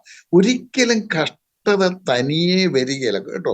ദൈവമക്കളുടെ കാര്യമായി പറയാം, ദൈവമക്കളുടെ കാര്യമാണ്. ദൈവമക്കൾക്ക് കഷ്ടത ദൈവം അറിയാതെ നമുക്ക് എന്തെങ്കിലും വരുമോ? ദൈവം അറിയാതെ ഒന്നും നമുക്ക് അറിയാതെ എന്നല്ല, അനുവദിക്കാതെയും വരത്തില്ല, അനുവദിക്കാതെയും വരികയില്ല. അപ്പൊ ദൈവമക്കൾക്ക് എന്തെങ്കിലും ഒന്ന് അനുവദിക്കുന്നെങ്കിൽ അത് അവന്റെ നന്മയ്ക്ക് വേണ്ടിയിട്ടാണ്. അപ്പൊ കഷ്ടത തനിച്ചു വരത്തില്ല, അതിന്റെ പിന്നാലെ വലിയ നന്മയുണ്ട്, അതിന്റെ പിന്നാലെ വലിയ അനുഗ്രഹമുണ്ട്. അത് ദൈവം കരുതിയിട്ടുണ്ട്, അത് ഇനി വരും. പക്ഷെ നമ്മള് ആ കഷ്ടതയിൽ എന്ത് ചെയ്യണം എന്നാണ് ഈ റോമർ 5:3 പറഞ്ഞിരിക്കുന്നത്. ഒന്ന്, കഷ്ടത സഹിഷ്ണുതയോടെ ആ കഷ്ടത ഏറ്റെടുത്ത് സഹിച്ചുകൊണ്ട് കർത്താവിന്റെ പാദത്തിലിരിക്കണം, ദൈവസന്നിധിയിലിരിക്കണം. എന്തുകൊണ്ട് ഈ കഷ്ടത കർത്താവേ എനിക്ക് തന്നു? എന്താണ് അതിന്റെ കാരണം? അവിടെയാണ് വളരെ പ്രധാനപ്പെട്ട ഒരു വിഷയമുള്ളത്. കർത്താവിനോട് ചോദിക്കുക, എന്താണ് എൻ്റെ ഭാഗത്ത് വന്ന വീഴ്ച? അവിടത്തേക്ക് ഹിതകരമല്ലാത്തത്, പ്രസാദകരമല്ലാത്തത്, ഇഷ്ടമല്ലാത്തത് എന്തെങ്കിലും ഞാൻ ചെയ്തോ? നമ്മൾ അങ്ങനെ അന്വേഷിക്കുമ്പോഴാണ് നമ്മൾ ചിലത് കണ്ടെത്തും. നമ്മൾ അറിയാതെ പോലും ചിലപ്പോൾ തെറ്റ് ചെയ്യാറുണ്ട്. അറിഞ്ഞുകൊണ്ടല്ല, അതൊക്കെ ദൈവം നമ്മളെ ഓർമ്മിപ്പിക്കും. ചില പ്രയാസങ്ങൾ തരുമ്പോൾ നമ്മൾ തിരിഞ്ഞു ചിന്തിക്കണം. ഞാൻ ഇങ്ങനെ പറയാറുണ്ട്, നമ്മളെ നടന്നു പോകുമ്പോൾ കാല് തട്ടിയാൽ ഒരു നിമിഷം അവിടെ നിന്ന് തിരിഞ്ഞ് ചിന്തിക്കണം, എന്തോ കാര്യമുണ്ട്, എവിടെയോ എന്തോ കാര്യമുണ്ട്, നമ്മളൊന്ന് ശ്രദ്ധിക്കേണ്ട, തിരുത്തേണ്ട, മാനസാന്തരപ്പെടേണ്ട എന്തോ നമ്മുടെ ജീവിതത്തിലുണ്ട് എന്ന് നമ്മൾ തിരിച്ചറിയണം, അത് തിരുത്തണം. അപ്പൊ അതാണ് ഈ സഹിഷ്ണുതയോടെ കർത്താവിന്റെ പാദത്തിലിരുന്ന് നമ്മളെ തന്നെ പരിശോധിച്ച് ഏതെങ്കിലും ദൈവത്തിന് ഇഷ്ടമല്ലാത്തത് ഉണ്ടെങ്കിൽ, സംഭവിച്ചു പോയെങ്കിൽ അത് ഏറ്റുപറഞ്ഞുപേക്ഷിക്കണം. അങ്ങനെ ഉപേക്ഷിക്കുമ്പോൾ സിദ്ധതയിലേക്ക് വരും. പ്രൂവൻ ക്യാരക്ടർ, തെളിഞ്ഞ സ്വഭാവം. അത് വളരെ ഇതേ വാക്യം യാക്കോബ് പറഞ്ഞിട്ടുണ്ട്. അദ്ദേഹം വളരെ സിമ്പിളായിട്ടാണ് പറയുന്നത്. ഇത് തന്നെയാ പറഞ്ഞേക്കുന്നത്, പക്ഷെ സോ സിമ്പിൾ. ആ വാക്യം കൂടെ ഒന്ന് വായിക്കാം. ഇത് മനസ്സിലിരിക്കണം, വിട്ടുപോലെ. ഇത് ബാക്കി പറഞ്ഞില്ല, പറയാൻ പോകുന്നതേ ഉള്ളൂ. യാക്കോബ് 1:12 ഒന്ന് വായിച്ചു. ഇതേ വാക്യം തന്നെയാണെന്ന് മനസ്സിൽ വെച്ചുകൊണ്ടത് കേട്ടാൽ. യാക്കോബ് 1:12. പരീക്ഷ സഹിക്കുന്ന മനുഷ്യൻ ഭാഗ്യവാൻ, അവൻ കൊള്ളാകുന്നവനായി തെളിഞ്ഞ ശേഷം കർത്താവ് തന്നെ സ്നേഹിക്കുന്നവർക്ക് വാഗ്ദത്തം ചെയ്ത ജീവകിരീടം പ്രാപിക്കും. ഇവിടെ കഷ്ടത എന്ന് പറഞ്ഞ വാക്കിന് പകരം യാക്കോബ് പരീക്ഷ എന്ന വാക്കാ ഉപയോഗിച്ചത്. അവിടെ അടുത്ത് കേട്ടോ, പരീക്ഷ സഹിക്കുന്ന. ഇവിടെയും രണ്ടാമത്തെ പദം സഹിഷ്ണുതയാണ്. കഷ്ടത സഹിഷ്ണുതയും എന്നാ പറഞ്ഞ.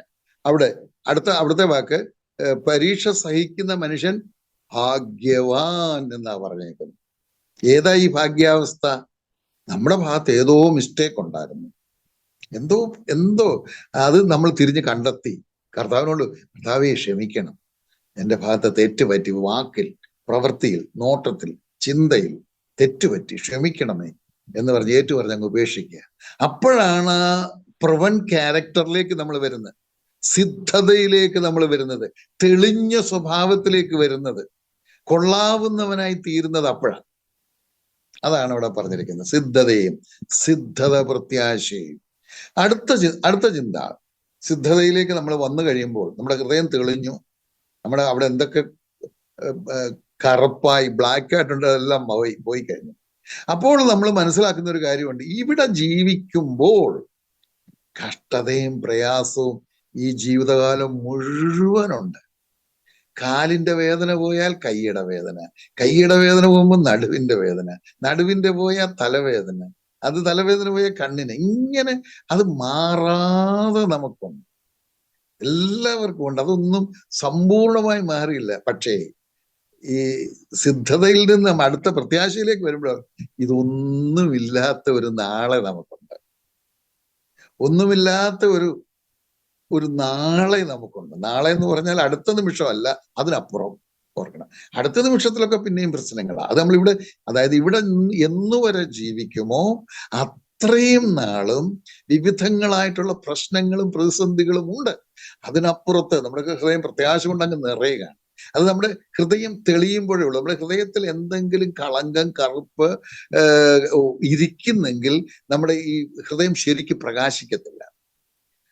അത് മാറിക്കഴിയുമ്പോഴാണ് ഹൃദയം പ്രകാശിക്കുമ്പോൾ ഇവിടെ ഇതുണ്ടെന്നേ, ഇവിടെ ഈ പ്രശ്നങ്ങളും പ്രതിസന്ധികളും ബുദ്ധിമുട്ടും കഷ്ടതയും കണ്ണുനീരും എല്ലാം ഉണ്ട്. പക്ഷേ ഒരു നല്ല നാളെ ഉണ്ട്, ഇതൊന്നുമില്ലാത്ത. അതാണ് അവിടെ പ്രത്യാശ എന്ന് പറയുന്നത്. കഷ്ടത സഹിഷ്ണുതയും, സഹിഷ്ണുത സിദ്ധതയും, സിദ്ധ പ്രത്യാശയും ഉളവാക്കും. വലിയ പ്രത്യാശ ഉണ്ടാകും. അപ്പോൾ നമ്മുടെ മനസ്സിലാകുക, ശരിയായിട്ടുള്ള വിവേകത്തിലേക്ക് വന്നു. ഇവിടെ ജീവിക്കുമ്പോൾ ഇതൊക്കെ ഉണ്ട്. ഇന്നത്തേക്ക് പരിഹരിക്കപ്പെട്ടു, ഇതാണ് പിന്നെയും പ്രശ്നങ്ങൾ വരും, പ്രതിസന്ധികൾ വരും.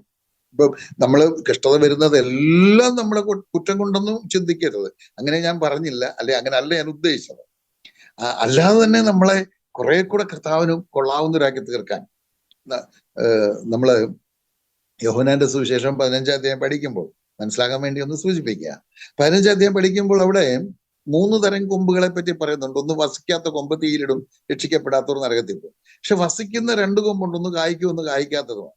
ഞാൻ അതും ഒത്തിരി വിശദീകരിക്കുന്നില്ല, സൂചന മാത്രം പറയാം.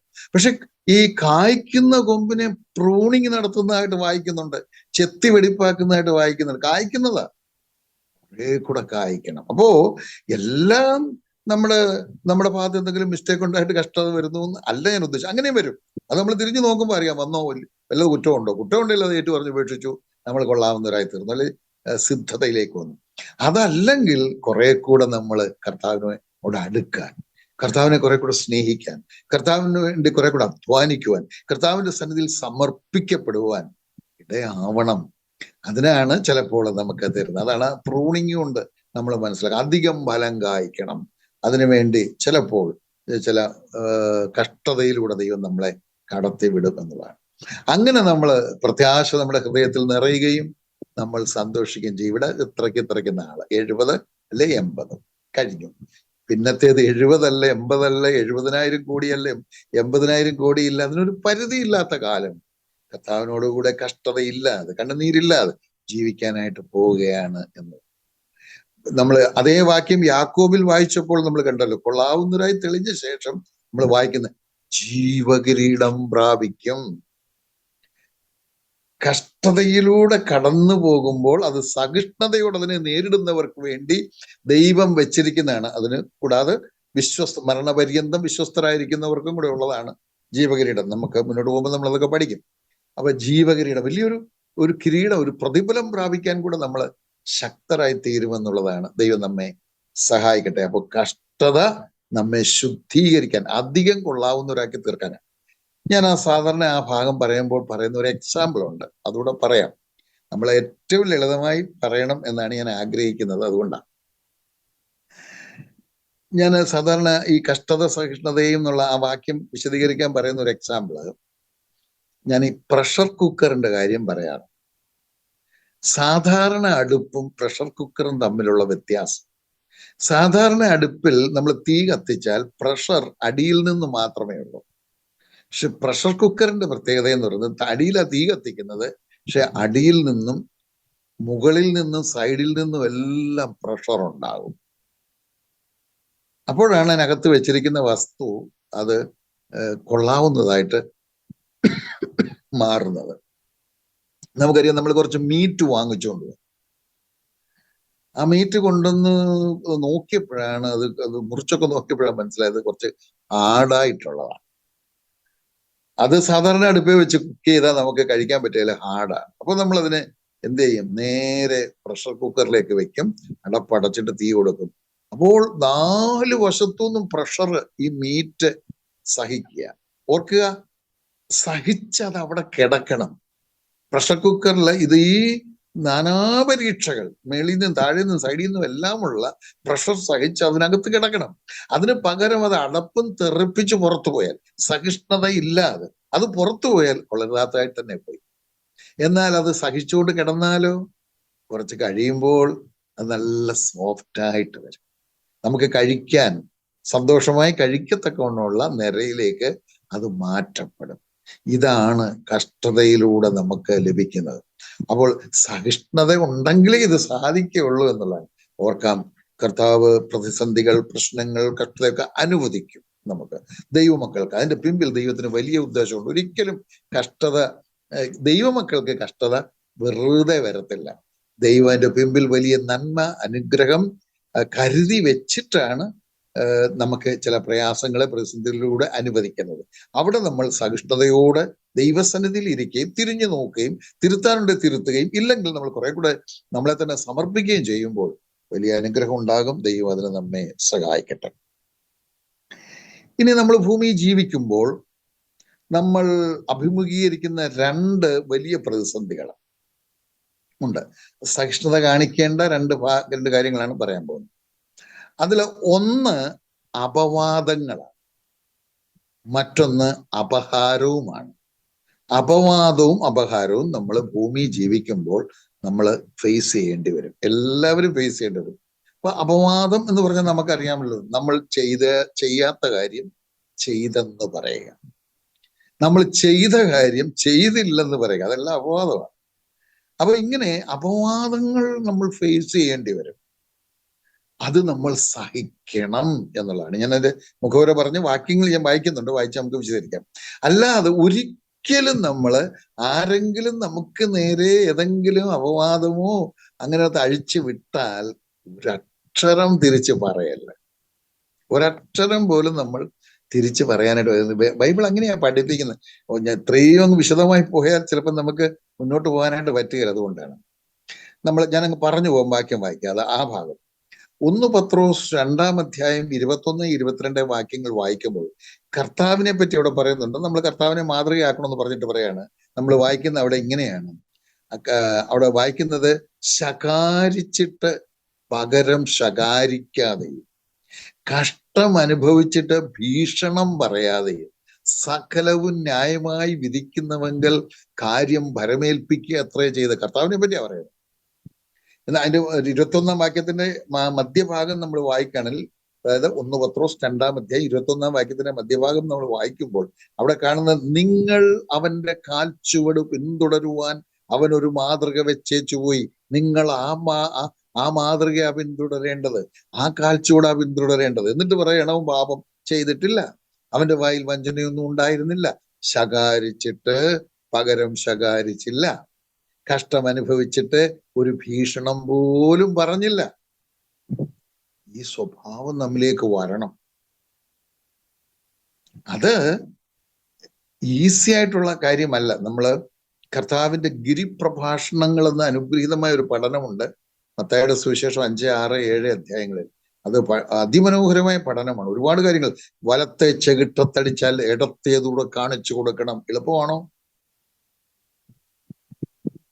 കോപിക്കാൻ പാടില്ല. കോപിച്ചാൽ അത് കൊലപാതക തുല്യമാണെന്നാണ് കർത്താവ് പറയുന്നത്. കോപം എന്ന് പറയുന്നത്, അതിൽ വിശദീകരണത്തിലേക്ക് പോകുന്നില്ല. കോപം എന്ന് പറയുന്നത് 2 തരം കോപമുണ്ട്. നല്ല കോപവും മോശം കോപവും. 2 തരം കോപം. നല്ല കോപമാകാം, മോശം കോപമാകാൻ പാടില്ല എന്നതാണ്. അപ്പോ നോക്കുക, ഇങ്ങനെ ഇതൊക്കെ പഠിപ്പിച്ച ശേഷം ഒടുവിലോട്ട് പറയുമ്പോഴേ, സ്വന്തം കഴിവ് കൊണ്ട് ഇതൊന്നും പറ്റത്തില്ല. ഇതിനൊരു ഡിവൈൻ പവർ നമുക്ക് ആവശ്യമാണ്. പരിശുദ്ധാത്മാവിനെ നമുക്ക് തന്നിട്ടുണ്ട്, പക്ഷെ അതിന് സ്വാതന്ത്ര്യം നമ്മൾ കൊടുക്കണം. അതിന് നിറഞ്ഞു നിൽക്കാനും പരിശുദ്ധാത്മാവിന്റെ വിധേയപ്പെട്ട് ജീവിക്കാനും നമ്മൾ നമ്മളെ തന്നെ സമർപ്പിക്കുമ്പോൾ പരിശുദ്ധാത്മ സഹായത്താൽ നമുക്കിതെല്ലാം ചെയ്യാൻ സാധിക്കും. അപ്പം അപവാദങ്ങള്, ആരോപണങ്ങൾ, ചെയ്തെന്നും ചെയ്തില്ലെന്നും ഒക്കെ പറയുമ്പോൾ, അങ്ങനെയുള്ള പരാതികളൊക്കെ വരുമ്പോൾ നമ്മൾ ഒരിക്കലും ഒരക്ഷരം മറുപടി പറയാൻ പാടില്ല. ഒക്കെ സഹിച്ചോണം. നമ്മുടെ കർത്താവ് എല്ലാം സഹിച്ച പോലെ ഒക്കെ എല്ലാം കാണുന്ന, എല്ലാം അറിയുന്ന, എല്ലാം തെളിയിച്ചു കൊണ്ടുവരാൻ കഴിയുന്ന ഒരു ദൈവം നമുക്കുണ്ട്. ഒരു വാക്യം, 1-2 വാക്യം നമുക്ക് വായിക്കാം. ഗിരിപ്രഭാഷണത്തിൽ നിന്നാണ്. മത്തായിയുടെ സുവിശേഷം 5-ാം അധ്യായം 11-12 ഒന്ന് വായിച്ചാൽ. മത്തായിയുടെ സുവിശേഷം 5-ാം അധ്യായം 11-12. എൻ്റെ നിമിത്തം നിങ്ങളെ പഴിക്കുകയും ഉപദ്രവിക്കുകയും നിങ്ങളെ കൊണ്ട് എല്ലാ തിന്മയും കളവായി പറയുകയും ചെയ്യുമ്പോൾ നിങ്ങൾ ഭാഗ്യവാന്മാർ. സ്വർഗത്തിൽ നിങ്ങളുടെ പ്രതിഫലം വലുതാകൊണ്ട് സന്തോഷിച്ചുല്ലസിപ്പീൻ. മതി, അത്രയും മതി, അത്രയും മതി. അത് മനോഹരമായ ഒരു വാക്യമാണ് ശ്രദ്ധിക്കേണ്ടത്. അവിടെ നിങ്ങളെ കൊണ്ട് സകല തിന്മയും കളവായി പറയുമ്പോൾ സന്തോഷിക്കാനാ പറഞ്ഞേക്കുന്നത്. നമ്മളെ കൊണ്ട് അപവാദം പറയുമ്പോൾ മറുപടി പറയരുതെന്ന് മാത്രമല്ല, നമ്മൾ സന്തോഷിക്കണമെന്നാണ് അവിടെ പറഞ്ഞേക്കുന്നത്. അതിന് കാരണം അവിടെ പറഞ്ഞിട്ടുണ്ട്. എന്തുകൊണ്ടാണ് സന്തോഷിക്കേണ്ടതെന്ന് പറഞ്ഞിട്ടുണ്ട്. സ്വർഗത്തിൽ നിങ്ങളുടെ നിക്ഷേപം വർദ്ധിക്കുകയാണ്. ആ പാഠത്തിൽ തന്നെ 5-19 വരുമ്പോഴത്തേക്ക് നമ്മൾ വായിക്കുന്നുണ്ട്, ഭൂമിയിൽ നിങ്ങൾ നിക്ഷേപം സ്വരൂപിക്കരുത്, നിങ്ങളുടെ നിക്ഷേപമൊക്കെ സ്വർഗത്തിലായിരിക്കണം. അപ്പൊ ഇവിടെ ഏതാ പറഞ്ഞേക്കുന്നത്? സ്വർഗത്തിൽ നിങ്ങളുടെ നിക്ഷേപം വർദ്ധിക്കുക. അതിന്റെ ആശയം എന്ന് പറയുന്നത്, ദൈവമക്കളായി നമ്മളൊക്കെ രക്ഷിക്കപ്പെടുമ്പോൾ മനസ്സിലാകുന്ന ഒരു രീതിയിൽ ഞാനങ്ങ് പറയാം. സ്വർഗീയ ബാങ്കിൽ നമ്മുടെ പേരിൽ ഒരു അക്കൗണ്ട് കൂടെ അങ്ങ് തുടങ്ങും. സെൻട്രൽ ബാങ്ക് ഓഫ് ഹെവൻ അല്ലെങ്കിൽ state bank of heaven, SBH. അങ്ങനെ അവിടെ നമുക്കൊരു അക്കൗണ്ട് കൂടെ അങ്ങ് തുടങ്ങും. അവിടെ നമുക്ക് ഡിപ്പോസിറ്റ് വർദ്ധിക്കണേ നമ്മളിവിടെ അധ്വാനിക്കണം. നമ്മൾ അധ്വാനിച്ച് കൊണ്ടുവന്നിടാം. നമുക്ക് ബാങ്കിന്റെ സ്വഭാവം അറിയാമല്ലോ. ബാങ്കിൽ ആർക്ക് വേണമെങ്കിലും നമ്മുടെ അക്കൗണ്ട് നമ്പർ അറിയാമെങ്കിൽ പൈസ കൊണ്ടിടാം, അതിനകത്ത് കൊണ്ട് ഡെപ്പോസിറ്റ് ചെയ്യാം. ആർക്ക് വേണമെങ്കിലും ഡെപ്പോസിറ്റ് ചെയ്യാം. പക്ഷെ നമുക്ക് എടുക്കാൻ പറ്റും. അല്ലെങ്കിൽ നമ്മളൊരു ചെക്ക് ഒപ്പിട്ട് കൊടുത്താൽ വല്ലവർക്ക് എടുക്കാം. അത് അല്ലെങ്കിൽ സാധാരണ നമുക്കേ എടുക്കാൻ പറ്റും. പക്ഷെ ആർക്ക് വേണമെങ്കിലും കൊണ്ടിടാം, അക്കൗണ്ട് നമ്പർ അറിയണം, കൊണ്ടിടാം. അപ്പൊ നമ്മുടെ ബാങ്കിലെ അക്കൗണ്ടിൽ ഡിപ്പോസിറ്റ് വർദ്ധിക്കണമെങ്കിൽ നമ്മൾ ഒത്തിരി വേർപ്പൊഴുക്കി അധ്വാനിച്ചു കൊണ്ടുവന്നിടണം. അപ്പോഴാണ് നമ്മുടെ ഡിപ്പോസിറ്റ് വർദ്ധിക്കുന്നത്. നമുക്ക് വലിയ സന്തോഷമാണ്. എന്നാൽ ഇവിടെ പറഞ്ഞിരിക്കുന്നത്, നിങ്ങളെ കുറിച്ച് സകല തിന്മയും കളവായി പറയുമ്പോൾ അവർ നിങ്ങളുടെ അക്കൗണ്ടിൽ കൊണ്ടുവന്ന് ഡിപ്പോസിറ്റ് ചെയ്യുക. അപ്പൊ സന്തോഷിക്കണോ? സന്തോഷിക്കേണ്ടതായിരുന്നു. നമ്മുടെ അക്കൗണ്ട് വർദ്ധിക്കുമ്പം, അക്കൗണ്ടിൽ ഡിപ്പോസിറ്റ് വർദ്ധിക്കുമ്പോൾ നമുക്ക് സന്തോഷം വരത്തില്ലേ? അതുപോലെ അവര് ഇങ്ങനെ അപവാദം പറയുമ്പോൾ അവർ ചെയ്യുന്നത് നമ്മുടെ അക്കൗണ്ടിൽ കൊണ്ടുവന്ന് സ്വർഗത്തിലെ നമ്മുടെ ബാങ്കിൽ നമ്മുടെ ബാങ്ക് ബാലൻസ് വർദ്ധിക്കുകയാണ്. അതുകൊണ്ട് സന്തോഷിക്കണമെന്നാണ് പറഞ്ഞത്. ദൈവത്തിന് സ്തോത്രം. അവിടെയും സഹിഷ്ണുതയുടെ അടിസ്ഥാനത്തിലാണ്, സഹിഷ്ണുത പ്രാധാന്യമാണ് നമ്മൾ ചിന്തിച്ചുകൊണ്ടിരിക്കുന്നത്. അപ്പൊ ഒന്ന് ഇതാണ്, നമ്മൾ ഭൂമിയിൽ ജീവിക്കുമ്പോൾ നമ്മൾ നേരിടുന്ന ഒരു പ്രധാനപ്പെട്ട വിഷയം അപവാദമാണ്. മറ്റൊന്ന് അപഹാരമാണ്. നമ്മളെ പലതും അപഹരിച്ചുകൊണ്ട് പോകും. നമുക്ക് അതിന്റെ ഒരു വാക്യം കൂടെ നോക്കാം. എബ്രായ ലേഖനം 10-ാം അധ്യായം 34-ാമത്തെ വാക്യം. എബ്രായർ 10:34. തടവുകാരോട് നിങ്ങൾ സഹതാപം കാണിച്ചതല്ലാതെ സ്വർഗത്തിൽ നിലനിൽക്കുന്ന ഉത്തമ സമ്പത്ത് നിങ്ങൾക്കുണ്ടെന്നറിഞ്ഞ് സമ്പത്തുകളുടെ അപഹാരവും സന്തോഷത്തോടെ സഹിച്ചുവല്ലോ. അവിടെ ഇതേ ആശയം നമ്മളിപ്പോ പറഞ്ഞ കാര്യം അതിന്റെ മറ്റൊരു വിധത്തിൽ പറഞ്ഞിരിക്കുക. അപഹാരം, നമ്മളെ എന്തെങ്കിലും ആരെങ്കിലും നഷ്ടപ്പെടുത്തി എന്ന് വിചാരിക്കുക. ചില ബുദ്ധിമുട്ടുള്ള കാര്യങ്ങളൊക്കെ ആയിരിക്കും ഈ പറയാൻ പോകുന്ന. കർത്താവ് പഠിപ്പിക്കലുകളൊക്കെ അങ്ങനെയാണല്ലോ. നമ്മളോട് ഒരാൾ കടം വാങ്ങിച്ച് തിരിച്ചു തന്നില്ല, സഹിച്ചോണം. ഇപ്പൊ തരാമെന്ന് പറഞ്ഞൊക്കെ ആയിരിക്കും വാങ്ങിച്ചത്, സഹിച്ചോണം. നമ്മുടെ വസ്തു കയറി എടുത്തോണ്ട് പോയി, സഹിച്ചോണം. ഒന്നും മിണ്ടാൻ പോകല്ലേ. എങ്ങനെയാണ് നിങ്ങളുടെയൊക്കെ ഹൃദയത്തിൽ ഇപ്പോൾ പ്രവർത്തിക്കുന്നതെന്ന് എനിക്കറിയത്തില്ല. ദൈവാത്മാവ് പ്രവർത്തിക്കുന്നെങ്കിൽ എനിക്ക് തോന്നുന്നത് അത് ഒരു ബുദ്ധിമുട്ടും ഇല്ലാതെ സന്തോഷത്തോടെ സ്വീകരിക്കും. വചനം അങ്ങനെയാ പറയുന്നത്.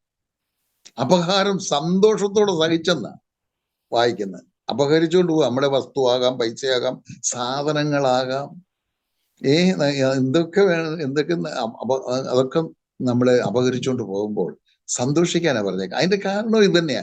അവിടെ ഡിപ്പോസിറ്റ് കൂടുക, ഇവിടെ കൊണ്ടുപോയത് 5 സെന്റാ. ഒരു കയറി അങ്ങ് എടുത്തെന്നിരിക്കട്ടെ, 5 സെന്റ്. അവിടെ നമ്മൾ താമസിക്കാൻ പോകുന്ന എവിടെയാണെന്നറിയാമോ? പുത്തൻ യെരൂശലേമിലാണ് താമസിക്കാൻ പോകുന്നത്. പുത്തൻ യെരൂശലേമിനെ കുറിച്ച് ഞാൻ പഠിച്ചപ്പോൾ ഒരുപാട് സന്തോഷം എനിക്ക് ഉണ്ടായിട്ടുണ്ട്. പണ്ട് ഉണ്ടായിട്ടുണ്ട്. ഈ അടുത്ത കാലത്ത് ഉണ്ടായിട്ടുണ്ട്. അതിന്റെ അടുത്ത കാലത്ത് ഞാൻ ഒരു ഒരു ഒരു പാട്ട് രൂപപ്പെട്ടു വന്നു. അത് ദൈവം വെച്ചാൽ അടുത്ത ആഴ്ചയിൽ റിലീസ് ഉണ്ടാവും, പുത്തനൊരുശ്ലേം എന്ന് പറഞ്ഞിട്ട്. അതിമനോഹരമായ ചില ആശയങ്ങൾ എൻ്റെ ഹൃദയത്തിൽ ദൈവാത്മാവ് തന്നത് ഞാൻ രൂപപ്പെടുത്തിയിട്ടുണ്ട്. അത് കർത്താവ് തന്ന വരികൾ എഴുതി വെച്ചിട്ടുണ്ട്. അപ്പോ പുത്തൻ യെരൂശലേമിലാണ് താമസിക്കാൻ പോകുന്നത്. അത് ആ പുത്തൻ യെരൂശലേമിന് അത് ഇപ്പൊ അങ്ങനെ ഒന്നോ രണ്ടോ വാക്കി പറഞ്ഞാൽ മനസ്സിലാവില്ല. സ്വർഗീയ സ്വർണം കൊണ്ടാണ് അത് ഉണ്ടാക്കിയിരിക്കുന്നത്. സ്വർഗീയ സ്വർണം, സ്വച്ഛ സ്ഫടിക തങ്കം എന്നാണ് എഴുതിയിരിക്കുന്നത്. എന്ന് പറഞ്ഞാൽ അതിന്റെ അർത്ഥം, അതിന്റെ ഭിത്തിയൊക്കെ ഈ തങ്കം കൊണ്ടാണ്. അത് സ്വച്ഛ സ്ഫടിക തങ്കം. അതിന്റെ പ്രത്യേകത എന്ന് പറയുന്നത് ട്രാൻസ്പെയറന്റ് ആണെന്നുള്ളതാണ്. കണ്ണാടി പോലത്തതാണത്. അത്ര തങ്കമാണ് അത്. അതിന്റെ ഭിത്തി മാത്രമല്ല, അതിന്റെ ഫ്ലോറും എല്ലാം, അതിന്റെ നടുക്കൂടെ ഒരു വഴിയും, അതിന്റെ രണ്ട് സൈഡിലും നിറച്ച് ജീവവൃക്ഷവും, അത് നിറച്ചു ഫലവും, അത് തിന്നാനും നടുക്കൂടി, വഴിയുടെ നടുക്കൂടെ ജീവജല നദി. എന്തോ മനോഹരമാണെന്നറിയാമോ? ഇതാ നമുക്ക് ദൈവം ഓഫർ ചെയ്തിരിക്കുന്നത്. ഇവിടുത്തെ 5 സെന്റ് ആർക്ക് വേണം? 5 അല്ല 50 സെന്റ് ആർക്ക് വേണം? ഇതൊക്കെ ചപ്പും ചവറുമായിട്ട് തോന്നും നമ്മള് ഈ സ്വർഗീയമായ കാര്യങ്ങൾ മനസ്സിലാക്കുമ്പോഴും ചിന്തിക്കുമ്പോഴും പഠിക്കുമ്പോഴും നമ്മുടെ ഹൃദയത്തിലേക്ക് വരുമ്പോൾ ഇവിടുത്തെ ഇതൊന്നും ഒരു വിഷയമല്ല. ഇവിടുത്തെ ഒന്നുമില്ലെന്നേ, ഒന്നുമില്ല. നമ്മുടെ ഹൃദയം ആ നിലയിൽ ഉയരണം. ഇവിടെ നമ്മൾ ഏതെങ്കിലും 5 സെന്റിന് വേണ്ടി, 50 സെന്റിന് വേണ്ടി, 5 രൂപയ്ക്ക് വേണ്ടി, 10 രൂപയ്ക്ക് വേണ്ടി ഒന്നുമില്ല. ഇവിടെ നമുക്ക് ജീവിച്ചു പോകണം. ദൈവം തരുന്ന ആരോഗ്യം അനുസരിച്ച് ജോലി ചെയ്യുന്നു, കിട്ടുന്നു. നമ്മൾ കഴിഞ്ഞ ദിവസങ്ങളൊക്കെ പറഞ്ഞ പോലെ അത് നമ്മുടെ അത്യാവശ്യത്തിന് എടുക്കുന്നു, കർത്താവിന്റെ കാര്യത്തിന് ഉപയോഗിക്കുന്നു. ഇത്രയോ സാധുക്കളെ സഹായിക്കുന്നു. ഇങ്ങനെ അങ്ങ് പോവുക. ദൈവം നമ്മെ സഹായിക്കട്ടെ. അപ്പം ഈ സഹിഷ്ണുത നമ്മൾ യാക്കോബ് പറഞ്ഞ അനുസരിച്ച് ജീവകിരീടം കൂടെ പ്രാപിക്കുവാൻ നമ്മളെ യോഗ്യരാക്കി തീർക്കും. സ്വർഗീയമായ ഒരുപാട് സമ്പത്ത് നമുക്ക് വർദ്ധിക്കും. നമ്മുടെ ജീവിതം ശുദ്ധീകരിക്കപ്പെടും, ദൈവത്തിനധികം പ്രയോജനപ്പെടും. അതാണ് സഹിഷ്ണുതയുടെ പ്രത്യേകത. സ്വർഗത്തിലെ ദൈവം നമ്മെ ധാരാളമായി സഹായിക്കട്ടെ. ഏറെ സമയം അതിനെടുക്കേണ്ടി വന്നു, പക്ഷേ ദൈവാത്മാവിന്റെ ആലോചന അനുസരിച്ചാണല്ലോ നമ്മൾ അത് ചെയ്യുന്ന. കർത്താവ് സഹായിക്കട്ടെ. അടുത്ത ഭാഗം വായിക്കാം. അതിന്റെ തുടർന്നുള്ള ഭാഗത്ത് നമ്മൾ കാണുന്നത് കൊള്ളരുതാത്തവർ. അടുത്തത് പ്രയത്നവും സഹിഷ്ണുത, 2-ാം വാക്യമേ കേട്ടോ. വെളിപ്പാട് 2:2 അവിടെ വായിച്ചത് നമ്മളിപ്പോ സഹിഷ്ണുത വായിച്ചത്. സഹിഷ്ണുതയും അടുത്തത് വായിച്ചുകൊണ്ട് തന്നെ പറയാം. കൊള്ളരുതാത്തവരെ നിനക്ക് സഹിച്ചുകൂടാഞ്ഞതും. കൊള്ളരുതാത്തവരെ നിനക്കെന്ന് പറയുന്നത് സഭയെ ഉദ്ദേശിച്ചാണ് പറയുന്നത്. ഇപ്പൊ സഭ കൊള്ളരുതാത്തവരോട് സഹിഷ്ണുത കാണിച്ചില്ലെന്നാ പറയുന്നത്. പിന്നെ ഒറ്റവാക്കി പറഞ്ഞാൽ അസഹിഷ്ണുതയും ഒരു നന്മയായിട്ടാ പറഞ്ഞത്. ആ സഭയ്ക്ക് അസഹിഷ്ണുതയുണ്ടായിരുന്നു. എന്തായിരുന്നു അസഹിഷ്ണുത? കൊള്ളരുതാത്തവരെ അങ്ങ് ഉൾക്കൊണ്ടില്ല എന്നുള്ളതാണ്. അത് നന്മയായിട്ടാണ് പറഞ്ഞേക്കുന്നത്. ഒന്ന് ചിന്തിക്കാം നമുക്കത്. ഒരല്പ സമയം മാത്രം, 1, 2, 3, 4 മിനിറ്റ് മതിയായിരിക്കും. അതിന്റെ ഉപരിപ്ലവം, അല്ലെങ്കിൽ പെട്ടെന്ന് നമ്മൾ വായിച്ചാൽ അത് മനസ്സിലാക്കുന്നതനുസരിച്ച് ഈ സഭയിൽ കൊള്ളരുതാത്ത ചിലര് ഉണ്ടാകും. ദൈവത്തിനും ദൈവസഭയ്ക്കും കൊള്ളരുതാത്തവരെ, അല്ലെങ്കിൽ ദൈവത്തിനും ദൈവസഭയ്ക്കും യോഗ്യമല്ലാതെ ജീവിക്കുന്നവർ ചിലപ്പോൾ ഉണ്ടാകാം. ചില സഭകളിലുണ്ട്. ഇതിന് അത്ര വിശാലമായി പറഞ്ഞാല് ദൈവസഭയിൽ 2 കൂട്ടം ആൾക്കാരേ ഉള്ളൂ.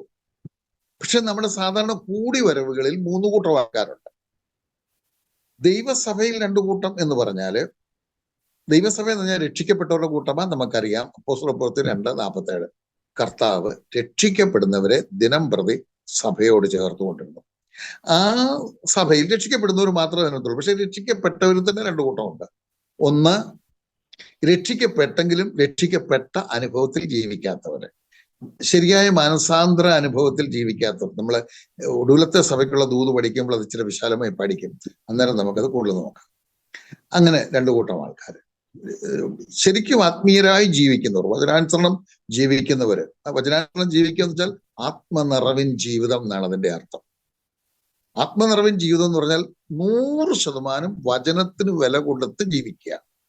2, ആത്മനിറവിൻ ജീവിതം നയിക്കാത്തവർ, ആത്മാവിന്റെ നിയന്ത്രണത്തിൽ ജീവിക്കാത്തവരുമുണ്ട്. അവരുമുണ്ട്. എന്നാൽ നമ്മുടെ ലോക്കൽ കൂടിവരവുകളിൽ, സ്ഥലം സഭകളിൽ 3 തരം ആൾക്കാരുണ്ട്. ഞാൻ നേരത്തെ പറഞ്ഞ 2 കൂട്ടം ആൾക്കാർ കൂടാതെ രക്ഷിക്കപ്പെടാത്തവരുമുണ്ട്. വീണ്ടും ജനിച്ച് പുതിയ സ്വഭാവം വരാത്തവരുമുണ്ട്. നമ്മൾ സ്ഥലം സഭ അവരും ഉണ്ടാവും. അപ്പോ ദൈവസഭയ്ക്ക് കൊള്ളാത്തവർ, അപ്പൊ ഇങ്ങനെ രക്ഷിക്കപ്പെടാത്തവരാകാം, അല്ലെങ്കിൽ രക്ഷിക്കപ്പെട്ട ആത്മനിറവിൻ ജീവിതം നയിക്കാത്തവരാകാം.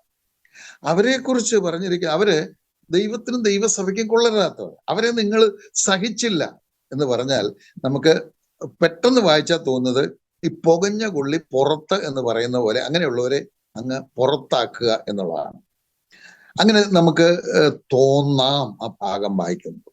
ചിലപ്പോ അങ്ങനെ വേണ്ടിയും വരും കേട്ടോ. ചിലപ്പോ ഇല്ല, കർത്താവ് തന്നെ, നമുക്കറിയാം, കർത്താവ് തന്നെ കർത്താവിന്റെ ഉപദേശം കേട്ട്, ദൈവമക്കളായിട്ടുള്ളവര് കർത്താവിന്റെ ഉപദേശം കേട്ട് ജീവിക്കുന്നില്ലെങ്കിൽ ആവർത്തിച്ച് തെറ്റുതിരുത്താനുള്ള അവസരങ്ങൾ ദൈവം കൊടുക്കും. അതിനുള്ള അവസരങ്ങൾ, അത് പലതരത്തിലുള്ള ശിക്ഷകളാകും. അതിലൂടെ അവസരം കൊടുത്തിട്ടും മാനസാന്തരപ്പെടുന്നില്ലെങ്കിൽ ആവർത്തിച്ച്, കാരണം ഇത് കൃപായുഗമായതുകൊണ്ട് ദൈവം ഉടനടി ശിക്ഷിക്കത്തില്ല, അവസരങ്ങൾ കൊടുക്കും, മാനസാന്തരപ്പെടാനുള്ള അവസരങ്ങൾ കൊടുക്കും. പക്ഷെ അതൊന്നും പ്രയോജനപ്പെടുത്തരുന്ന ദൈവം ഭൂമിയിൽ നിന്ന് മാറ്റിക്കളയും, കൊന്നുകളയും. അത് അങ്ങനെ തന്നെ പറയുന്നതിനൊന്നും കുഴപ്പമൊന്നുമില്ല. വചനമാവില്ല. പിന്നെ വെച്ചുകൊണ്ടിരുന്ന് നമ്മൾ തെറ്റ് ചെയ്യാൻ നമ്മളെ ഭൂമി വെച്ചുകൊണ്ടിരിക്കത്തില്ല, മാറ്റിക്കളയും. അങ്ങനെ ദൈവം തന്നെ ചെയ്യും. അപ്പോൾ സഭയിലും അത് ചെയ്യേണ്ടി വരും ചിലപ്പോൾ. കാരണം ദൈവസഭ ആവർത്തിച്ച് ബുദ്ധി ഉപദേശം കൊടുക്കുന്നു, സ്നേഹിക്കുന്നു, ആവർത്തിക്കുന്നു, പല കാര്യങ്ങൾ പറയുന്നു, ഉപദേശിക്കുന്നു. ഒരു തരത്തിലും ദൈവസഭയ്ക്ക് യോഗ്യമല്ലാതെ ജീവിക്കുന്നെങ്കിൽ പുറത്ത് കളയുള്ളൂ നിവർത്തി. എന്നാൽ നമ്മൾ ഇവിടെ ഇപ്പൊ അങ്ങനെയല്ല ചിന്തിക്കാൻ പോകുന്നത്. അതങ്ങനെ വേണ്ടി വരാം. അതിന്റെ ഒരു ക്ലൈമാക്സ് ആണ്, അല്ലെങ്കിൽ അതൊരു പ്രത്യേക സാഹചര്യമാണ്. നമ്മൾ ഇവിടെ ചിന്തിക്കാനായിട്ട് പോകുന്നത്. കാരണം ദൈവവചനത്തിന്റെയും ദൈവസ്നേഹത്തിന്റെയും പൊതുവായ പഠിപ്പിക്കൽ അനുസരിച്ച് നമ്മൾ പഠിക്കുമ്പോൾ കൊള്ളരുതാത്തവരെന്ന് പറഞ്ഞാൽ പ്രയോജനമില്ലാത്തവർ എന്നാണ് എൻ്റെ അർത്ഥം. ദൈവത്തിനും ദൈവസഭയ്ക്കും പ്രയോജനമില്ലാത്ത അങ്ങനെയുള്ള ഒരു സഭയിലുണ്ട്. എല്ലാ കാര്യമൊക്കെ ഉണ്ട്, യോഗത്തിനും വരും, പാടിയെന്നും ഇരിക്കും, പാടിയില്ലെന്നും ഇരിക്കും. ഏതായാലും ഈ കർത്തൃമേശ വരുമ്പം ഉറപ്പായിട്ട് വാവിളിച്ചിരിക്കും. അല്ലാത്തവരും ഉണ്ട്, വാവിളിക്കാത്തവരുണ്ട്. പാട്ടുപാടിയാ കൂടെ പാടത്തില്ല, അതിന് ആ പിച്ചിൽ പാടത്തില്ല, പിന്നെ പ്രാർത്ഥനയിൽ ശ്രദ്ധിക്കത്തില്ല, ശ്രദ്ധിച്ചിരുന്ന് സ്തോത്രം പറയത്തില്ല, ദൈവത്തെ സ്തുതിക്കത്തില്ല. അങ്ങനെയുള്ളവരുമുണ്ട്. വചനം പറഞ്ഞാൽ അത് ശ്രദ്ധിക്കത്തില്ല.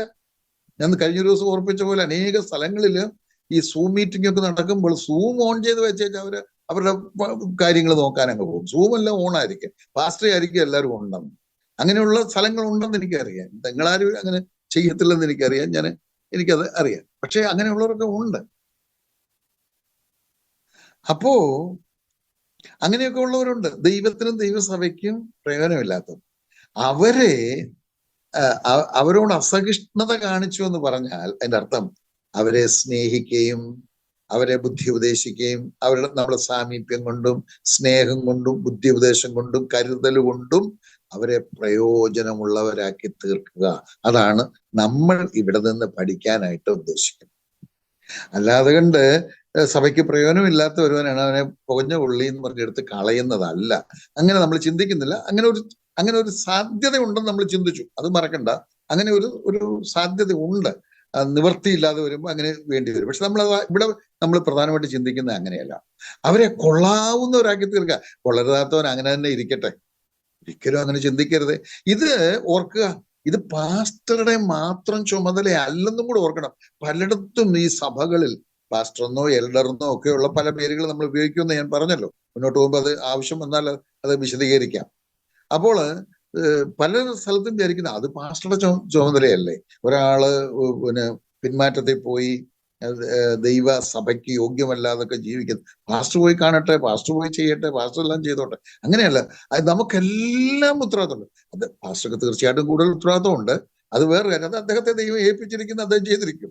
പക്ഷെ എല്ലാവർക്കും ഉണ്ടെന്ന് അറിയണം, അതാണ് നമ്മൾ അറിയാത്തത്. പാസ്റ്റർക്ക് ഉണ്ടെന്നുള്ളത് പാസ്റ്റർക്കും അറിയാം, നമുക്കും അറിയാം. പക്ഷേ നമുക്കും ഉണ്ടെന്ന് നമ്മൾ അറിയണം.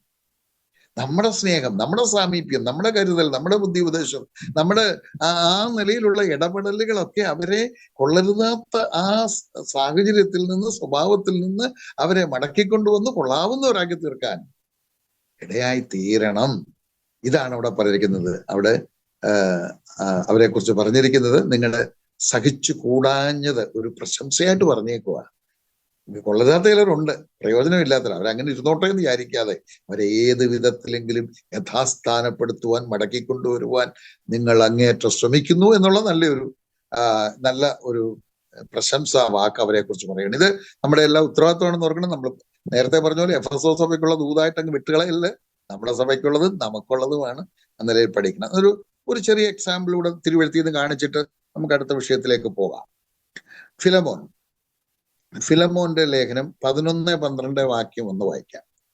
ഫിലമോന്റെ ലേഖനം 11-12 വാക്യങ്ങൾ.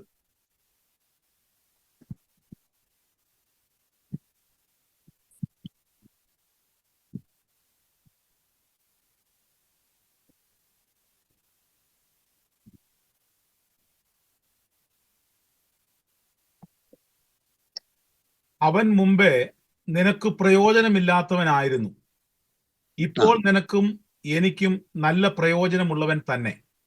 എനിക്ക് പ്രാണപ്രിയനായ അവനെ ഞാൻ മടക്കി അയച്ചിരിക്കുന്നു. മതി, അത്രയും മതി. എല്ലാവർക്കും ഈ സംഭവം അറിയാവുന്നതാണ്. ഫിലമോൻ എന്ന് പറയുന്നത് കൊലോസ്യയിലുള്ള ഒരു അനുഗ്രഹിക്കപ്പെട്ട ക്രിസ്തു വിശ്വാസിയുടെ അടിമകളിൽ ഒരാളായിരുന്നു ഈ ഫിലമോൻ എന്ന് പറയുന്ന ആള്. അദ്ദേഹം എന്തോ അന്യായം തൻ്റെ വീട്ടിൽ ചെയ്തു. ഈ കൊലോസ്യയിലുള്ള ആ ദൈവദാസനോട് എന്തോ അന്യായം ചെയ്തു. അത് 18-ാം വാക്യത്തിലുണ്ട്, പിന്നെ വായിച്ചു നോക്കിയാൽ മതി. അന്യായം ചെയ്ത് അവിടെ നിന്ന് ഒളിച്ചോടി. പൗലോസ് കിടന്ന കാരാഗ്രഹത്തിൽ, കുറച്ച് ദൂരെയുള്ള കാരാഗ്രഹം, ഏത് കാരാഗ്രഹം എന്ന് കൃത്യം നമുക്ക് പറയാൻ വയ്യാത്തോണ്ട ഞാനത് അങ്ങനെ പറയുന്നു. കാരാഗ്രഹത്തിൽ ഇദ്ദേഹവും ചെന്ന് പെട്ടു എന്ന് വേണം വിചാരിക്കാൻ, അങ്ങനെ ചിന്തിക്കാം. ഏതായാലും പൗലോസ് അദ്ദേഹവുമായിട്ട് അടുത്തിടപെട്ട. പൗലോസ് അവനോട് സംസാരിച്ചു. അവന് ആ ഇടപെടൽ, അവനോട് സ്നേഹത്തിലും കരുതലിലും ഇടപെട്ടപ്പോൾ അവൻ ചെയ്ത തെറ്റൊക്കെ അവന് ബോധ്യപ്പെടുവാനിടയായി, അല്ലെങ്കിൽ അവനത് പൗലോസിനോട് അറിയിക്കാനിടയായി. പൗലോസ് ആ കാര്യമൊക്കെ സംസാരിച്ചു, തെറ്റ് തിരുത്തി, മാനസാന്തരം ഉണ്ടായി. അവനെ തിരിച്ചയക്കുകയാണ് കൊലോസ്യയിലേക്ക്. ഫിലമോനല്ല, ഫിലമോന്റെ വീട്ടിലെ, ഞാൻ പറഞ്ഞത് ഒന്ന് തിരുത്തിക്കോണം, ഞാൻ പറഞ്ഞപ്പോൾ തെറ്റിപ്പോയിട്ടുണ്ട്. ഫിലമോന്റെ വീട്ടിലെ, ഫിലമോൻ എന്ന് പറയുന്ന ക്രിസ്തു വിശ്വാസിയുടെ വീട്ടിലെ അടിമയാണ് ഈ ഒനേസിമോസ്. അത് കംപ്ലീറ്റ് തിരുത്തിക്കോണം, ഞാൻ പറഞ്ഞ തെറ്റിപ്പോയി. ഒനേസിമോസ് ആണ് അടിമ. അദ്ദേഹമാണ് ഫിലമോന്റെ വീട്ടിൽ എന്തോ അന്യായം ചെയ്തിട്ട് ഓടിപ്പോയി പൗലോസുമായിട്ട് ബന്ധപ്പെടാൻ ഇടയായി തീർന്നു. പൗലോസ് അവനുമായിട്ട് ഇടപെട്ടു, അവനോട് കരുതലും സ്നേഹവും ഒക്കെ കാണിച്ചു, ബുദ്ധിപദേശം കൊടുത്തു. അങ്ങനെ അവൻ മാനസാന്തരപ്പെട്ടു, രക്ഷിക്കപ്പെട്ടു. അവനെ തിരിച്ചൊരു എഴുത്തും കൊടുത്തയക്കുക. ആ എഴുത്താണ് ആ ലേഖനം എന്ന് പറയുന്നത്. ഫിലമോന്റെ ലേഖനം എന്ന് പറയുന്നത് ആ എഴുത്താണ്. അതുമായിട്ട് പോകുമ്പോൾ വായിച്ചത് കേട്ടോ, അവനെ കുറിച്ച് വായിച്ചത്, അവൻ എനിക്ക് പ്രാണപ്രിയനാണെന്നാണ് പറഞ്ഞേക്കുന്നത്. രക്ഷിക്കപ്പെട്ട് കഴിഞ്ഞപ്പോൾ ഞാൻ അല്പം പഠിക്കാൻ ശ്രമിച്ചപ്പോൾ ഈ ഒനേസിമോസ് എന്ന വാക്കിന്റെ അർത്ഥം പ്രയോജനമുള്ളവൻ എന്നാണ്. പക്ഷെ അവൻ പ്രയോജനമില്ലാത്തവനായിരുന്നു ഇതുവരെ. ഇപ്പോൾ രക്ഷിക്കപ്പെട്ടപ്പോൾ അവന്റെ വാക്കിന്റെ പേരിന്റെ അർത്ഥം പോലെ തന്നെ അവൻ പ്രയോജനമുള്ളവനായി തീർന്നു. എന്നെ പോലെ അവനെ സ്വീകരിക്കണമെന്നാണ് പൗലോസ് ഫിലമോനോട് പറയുന്നത്. ഞാൻ ഇരിക്കുന്ന ഒരു ചെയർ ഉണ്ടെങ്കിൽ, അവിടെ വരുമ്പോൾ ഇരിക്കാൻ എനിക്ക് തരുന്ന ചെയർ ഉണ്ടെങ്കിൽ ആ ചെയർ അവന് കൊടുക്കാം. അത്രമാത്രം അവൻ മാനസാന്തരപ്പെട്ടിരിക്കുന്നു, ദൈവസന്നിധിയിൽ വിനയപ്പെട്ടിരിക്കുന്നു. അവൻ എന്തെങ്കിലും അന്യായം ചെയ്തിട്ടുണ്ട്, അന്യായം, അതങ്ങനെയാണ് അന്യായം എന്തോ ചെയ്തതെന്ന് നമ്മൾ മനസ്സിലാക്കുന്നത്. മോഷ്ടിച്ചെന്നൊക്കെയാ പറയുന്നത്, മോഷ്ടിച്ചു എന്നൊക്കെ പറയുന്നു. അപ്പം എന്ത് തന്നെയായാലും അതെല്ലാം ഞാൻ വീട്ടിക്കൊള്ളാം എന്ന് പറയുന്ന മനോഹരമായ ഒരു ചിന്ത വെക്കണം. രക്ഷിക്കപ്പെട്ട് കഴിയുമ്പോൾ ദൈവമക്കളെ, നമ്മൾ രക്ഷിക്കപ്പെട്ട് കഴിഞ്ഞാൽ നമ്മൾ പ്രയോജനമുള്ളവരായി തീരും. ദൈവത്തിന് പ്രയോജനമുള്ളവരായി, ദൈവസഭയ്ക്ക് പ്രയോജനമുള്ളവരായി. അതെല്ലാം നമ്മൾ കഴിഞ്ഞ ദിവസം ഓർത്തതാണ്. ഞാൻ പറയുമ്പോൾ ചിലപ്പോൾ ഇതൊക്കെ ആവർത്തിക്കും, കാരണം എൻ്റെ ഹൃദയത്തിൽ ആ വിഷയങ്ങളൊക്കെ അത്രമാത്രം ആഴത്തിലുണ്ട്. അതുകൊണ്ടാണ് രക്ഷിക്കപ്പെട്ടവർ ദൈവത്തിനും ദൈവസഭയ്ക്കും കൊള്ളാവുന്നവർ, പ്രയോജനമുള്ളവരായിരിക്കണം. പിന്നെയുള്ളൂ നമുക്ക് കൊള്ളാവുന്നവർ. നമ്മുടെ വീടിനും നമുക്കും ഒക്കെ പിന്നെ മതി. മൂന്നാമതോ നാലാമതോ സ്ഥാനമേ ഉള്ളൂ. ഇതാണ് ക്രിസ്ത്യൻ ജീവിതം. ഇതാണ് ക്രിസ്ത്യ ജീവിതം. ദൈവം നമ്മെ സഹായിക്കട്ടെ. അപ്പോൾ അവരെ കൊള്ളരുതാത്തവരെ സഹിച്ചുകൂടാഞ്ഞതും അവരുടെ ഒരു നന്മയായിട്ടാണ് പറയുന്നത്. ദൈവം നമ്മെ സഹായിക്കട്ടെ. അടുത്ത വിഷയത്തിലേക്ക് നമ്മൾ പ്രവേശിക്കുകയാണ്. അടുത്ത വിഷയം എന്ന് പറയുന്നത് അപ്പോസ്തോലന്മാരല്ലാതിരിക്കെ തങ്ങൾ അപ്പോസ്തോലന്മാരെന്ന് പറയുന്നവരെ നീ പരീക്ഷിച്ച് കള്ളന്മാർ എന്ന് കണ്ടതും. അവരുടെ മറ്റൊരു നന്മ പറയുകയാണ്. അപ്പോസ്തോലന്മാരല്ലാതിരിക്കെ അപ്പോസ്തോലന്മാരെന്ന് പറയുന്നവരെ പരീക്ഷിച്ച് കള്ളന്മാരെന്ന് കണ്ടതും അവരുടെ ഒരു നന്മയായിട്ട് പറയാണ്. ഇനി അപ്പോസ്തോലന്മാര്, നമ്മുടെ കർത്താവിന് എത്ര ശിഷ്യന്മാരുണ്ടെന്ന് ചോദിച്ചാൽ പല ഉത്തരം വരും. ഞാൻ സാധാരണയൊക്കെ ചോദിക്കുമ്പോൾ ഫേസ് ടു ഫേസ് ക്ലാസ് എടുക്കാനൊക്കെ അവസരം ഉണ്ടാകുമ്പോൾ ചോദിച്ചിട്ടുള്ളവോ പലരും പറഞ്ഞിട്ടുള്ളത് 12 എന്നാ പറയുന്നത്. അങ്ങനെയല്ല. കർത്താവിന് ഒത്തിരി ശിഷ്യന്മാരുണ്ടാകും. അതിൽ നിന്ന് 12 പേരെ തെരഞ്ഞെടുത്താണ് അപ്പോസ്തോലന്മാരാക്കിയത് എന്ന് നമ്മൾ വായിക്കുന്നില്ല. എല്ലാ വാക്യവും വായിക്കാൻ പോയ സമയം പോകുമല്ലോ എന്ന് വിചാരിച്ചാൽ ലൂക്കോസിന്റെ സുവിശേഷം 6-ാം അധ്യായം 13-ാം വാക്യത്തിൽ നമ്മൾ വായിക്കുന്നുണ്ട്. ലൂക്കോസ് 6:13. അവൻ ശിഷ്യന്മാരെ അടുത്ത് വിളിച്ച് അവരിൽ 12 പേരെ അപ്പോസ്തോലന്മാരാക്കി എന്നാണ് അവിടെ നമ്മൾ വായിക്കുന്നത്. അപ്പോ കർത്താവ് 12 പേരെയാണ് അപ്പോസ്തോലന്മാരാക്കിയത്. ഇനി ഞാൻ അതിനോട് ചേർന്നൊരു കാര്യം പറയട്ടെ. കർത്താവിന്റെ അപ്പോസ്തോലന്മാര് 12 പേരേ ഉള്ളൂ, 13 പേരെ ഇല്ല. അതിന്റെ വാക്യം ഞാൻ കാണിക്കാം. വെളിപ്പാട് പുസ്തകം 21-ാം അധ്യായം 14-ാം വാക്യത്തിൽ അത് എഴുതിയേക്കുന്നത്. വെളിപ്പാട്, അത് വായിക്കണം ആ വാക്യം. വെളിപ്പാട് 21:14. നഗരത്തിന്റെ മതിലിന് 12 അടിസ്ഥാനവും അതിൽ കുഞ്ഞാടിന്റെ 12 അപ്പോസ്തലന്മാരുടെ 12 പേരുമുണ്ട്. മതി, ആശയം മനസ്സിലായല്ലോ. അവിടെ വെളിപ്പാട് പുസ്തകം 21-ാം അധ്യായം എന്ന് പറയുന്നത് പുതിയ യെരൂശലേമിനെ പറ്റി പറയുന്നതാണ്. നമ്മളിപ്പോ കേട്ടതുപോലെ പുതിയ യെരൂശലേം സ്വർഗത്തിൽ നിന്ന് ഭൂമിയിലേക്ക് ഇറങ്ങി, സ്വർഗത്തിലാണ് പണിയുന്നത്. സ്വർഗത്തിൽ അതിന്റെ പണി പൂർത്തീകരിച്ചു കഴിഞ്ഞാൽ വിശ്വാസികളായ നമ്മൾ, പിതാവും പുത്രനും പരിശുദ്ധാത്മാവും പ്ലസ് സകല കൃപായുഗത്തിലെ വിശ്വാസികളും, വേറെ ആർക്കും അതിനകത്ത് പ്രവേശനമില്ല. വിശ്വാസികളും അതിൽ പ്രവേശിക്കും. എപ്പോഴാന്നൊന്നും ഇപ്പൊ പറയുന്നില്ല. നമ്മൾ അതിൽ പ്രവേശിക്കും. ആ പുതിയ യെരൂശലേം പുതിയ ഭൂമിയിലേക്ക് ഇറങ്ങി വരും. ആ പുതിയ ഭൂമിയിലേക്ക് ഇറങ്ങി വരുമ്പോൾ ഈ പുതിയ യെരൂശലേമിന് മതിലുണ്ട്. ആ മതിലിന് 12 അടിസ്ഥാനങ്ങളുണ്ട്. മതിലെന്നൊക്കെ പറയുന്നത് സൂര്യകാന്തം കൊണ്ടാണ്. അത് സ്ഫടിക സ്വച്ഛതയുള്ള സൂര്യകാന്തം കൊണ്ടാണ് ഉണ്ടാക്കുന്നത്. അത് ഭൂമിയിലേക്ക് ഇറങ്ങി വന്നു കഴിയുമ്പോൾ അതിന് ഈ മതിലിന് 12 അടിസ്ഥാനങ്ങളുണ്ടെന്നാണ് പറഞ്ഞിരിക്കുന്നത്. ആ 12 അടിസ്ഥാനങ്ങളിൽ കുഞ്ഞാടിന്റെ 12 അപ്പോസ്തോലന്മാരുടെ പേര് കൊത്തിവെച്ചിട്ടുണ്ട്. അപ്പോൾ 12, ഇത് അങ്ങേയറ്റത്തെ കാര്യമായി പറയുന്നത്. അതായത് ഇപ്പൊ നമ്മൾ കൃപായുഗം, അത് കഴിഞ്ഞാൽ ഇനി മഹാപീഡനകാലം കഴിഞ്ഞാൽ 1000 ആണ്ടുവാഴ്ച, 1000 ആണ്ടുവാഴ്ച കഴിഞ്ഞു പുതിയ ആകാശം പുതിയ ഭൂമി, അതിലേക്കാണ് പുതിയ യെരൂശലേം ഇറങ്ങി വരുന്നത്. അപ്പൊ എക്സ്ട്രീം എൻഡാണ്. അവിടെ നമ്മൾ കാണുമ്പോൾ 12 അപ്പോസ്തലന്മാരെ ഉള്ളൂ. അപ്പോൾ കുഞ്ഞാടിന് 12 അപ്പോസ്തലന്മാരെ ഉള്ളൂ. അത് നമ്മൾ ഓർത്തിരിക്കണം. അപ്പോൾ കർത്താവ് നിയമിച്ചത് 12 അപ്പോസ്തലന്മാരാണ്. പക്ഷേ നമുക്കറിയാം പിൽക്കാലത്ത് ഒരാള് ഒഴിഞ്ഞുപോയി. അത് ആരാണെന്നറിയാം? യൂദ ഒഴിഞ്ഞുപോയി. യൂദ ഒഴിഞ്ഞുപോയപ്പോൾ പത്രോസ് പാരമ്പര്യ രീതി അനുസരിച്ച് നറുക്കിട്ടൊരാളെ എടുത്തു. ആളുടെ പേരാണ് മത്യാസ്. എന്നാൽ തിരുവഴുത്തിൽ നമ്മൾ വായിക്കുമ്പോൾ ദൈവം നേരിട്ട് നിയമിച്ചത്, യേശു കർത്താവ് ശൗലേ ശൗലേ നീ എന്നെ ഉപദ്രവിക്കുന്നത് എന്ത് എന്ന് പറഞ്ഞ് വിളിച്ച് നേരിട്ട് നിയമിച്ച ആളാണ് പൗലോസ് അപ്പോസ്തലൻ. പൗലോസിന്റെ 14 ലേഖനങ്ങളാണ് തിരുവഴുത്തിൽ നമുക്ക് ഉള്ളത്. സാധാരണ പറയുമ്പോൾ അധികം പേരും 13 ലേഖനങ്ങളെന്നും പിന്നെ പൗലോസ് എഴുതിയെന്ന് ചിന്തിക്കുന്ന എബ്രായ ലേഖനമെന്നും പലരും പറയാറുണ്ട്. അങ്ങനെയല്ല, അങ്ങനെ വേണമെന്നില്ല. ഈ എബ്രായ ലേഖനവും പൗലോസാണെന്ന് ആധികാരികമായി തന്നെ തെളിവുണ്ട് എഴുതിയെന്നുള്ളതിന്. അതിനകത്ത് തന്നെ തെളിവുണ്ട്. അതുകൊണ്ട് എബ്രായ ലേഖനം ഉൾപ്പെടെ 14 ലേഖനങ്ങളിൽ 9 ലേഖനങ്ങളിലും പൗലോസ് എഴുതിയിട്ടുണ്ട് എന്നെ ദൈവം നേരിട്ട് അപ്പോസ്തലനായി നിയമിച്ചതാണെന്ന്. ഓരോ ലേഖനവും വായിക്കുമ്പോൾ ദൈവേഷ്ടത്താൽ യേശു ക്രിസ്തുവിന്റെ അപ്പോസ്തലനായ പൗലോസ് എന്ന് അത് ആവർത്തിച്ച് ഇല്ലാത്ത ലേഖനങ്ങൾ എന്ന് പറഞ്ഞേക്കാം, നമ്മൾ പഠിക്കുന്നവർക്ക് വേണ്ടിയിട്ട്. ഇല്ലാത്തത് ലേഖനങ്ങൾ ഫിലിപ്പിയ ലേഖനത്തിലില്ല, ഫിലമോനിലില്ല, 1 തെസ്സലോനിക്കറില്ല, 2 തെസ്സലോനിക്കറില്ല, എബ്രായ ലേഖനം. ഈ 5 ലേഖനങ്ങൾ ഒഴികെ എല്ലാ ലേഖനത്തിലും എഴുതിയിട്ടുണ്ട് ദൈവേഷ്ടത്താൽ അപ്പോസ്തലനെ. അപ്പം ചിലർ ധരിക്കുന്നത് പൗലോസ് ആണെന്നാണ്, ചിലർ ധരിക്കുന്നത് തീമത്യോസ് ആണെന്ന്. അത് ആ വിഷയത്തിലേക്ക് നമ്മൾ അധികം പ്രവേശിക്കുന്നില്ല, അത് നമുക്ക് അധികം പ്രയോജനപ്പെടുന്നതല്ല. അത് ആരായാലും നമുക്കൊരു കുഴപ്പമില്ല. അതായത് ഈ 12ാമത്തെ അപ്പോസ്തലൻ മത്യാസ് ആയാലും നമുക്ക് ഒരു കുഴപ്പവുമില്ല, പൗലോസ് ആയാലും ഒരു കുഴപ്പമില്ല. അതിന്റെ പേരിൽ തർക്കവും ഒക്കെ ചെയ്യുന്ന ചില ആൾക്കാരാണ്. അതിനൊന്നും ആവശ്യമില്ല.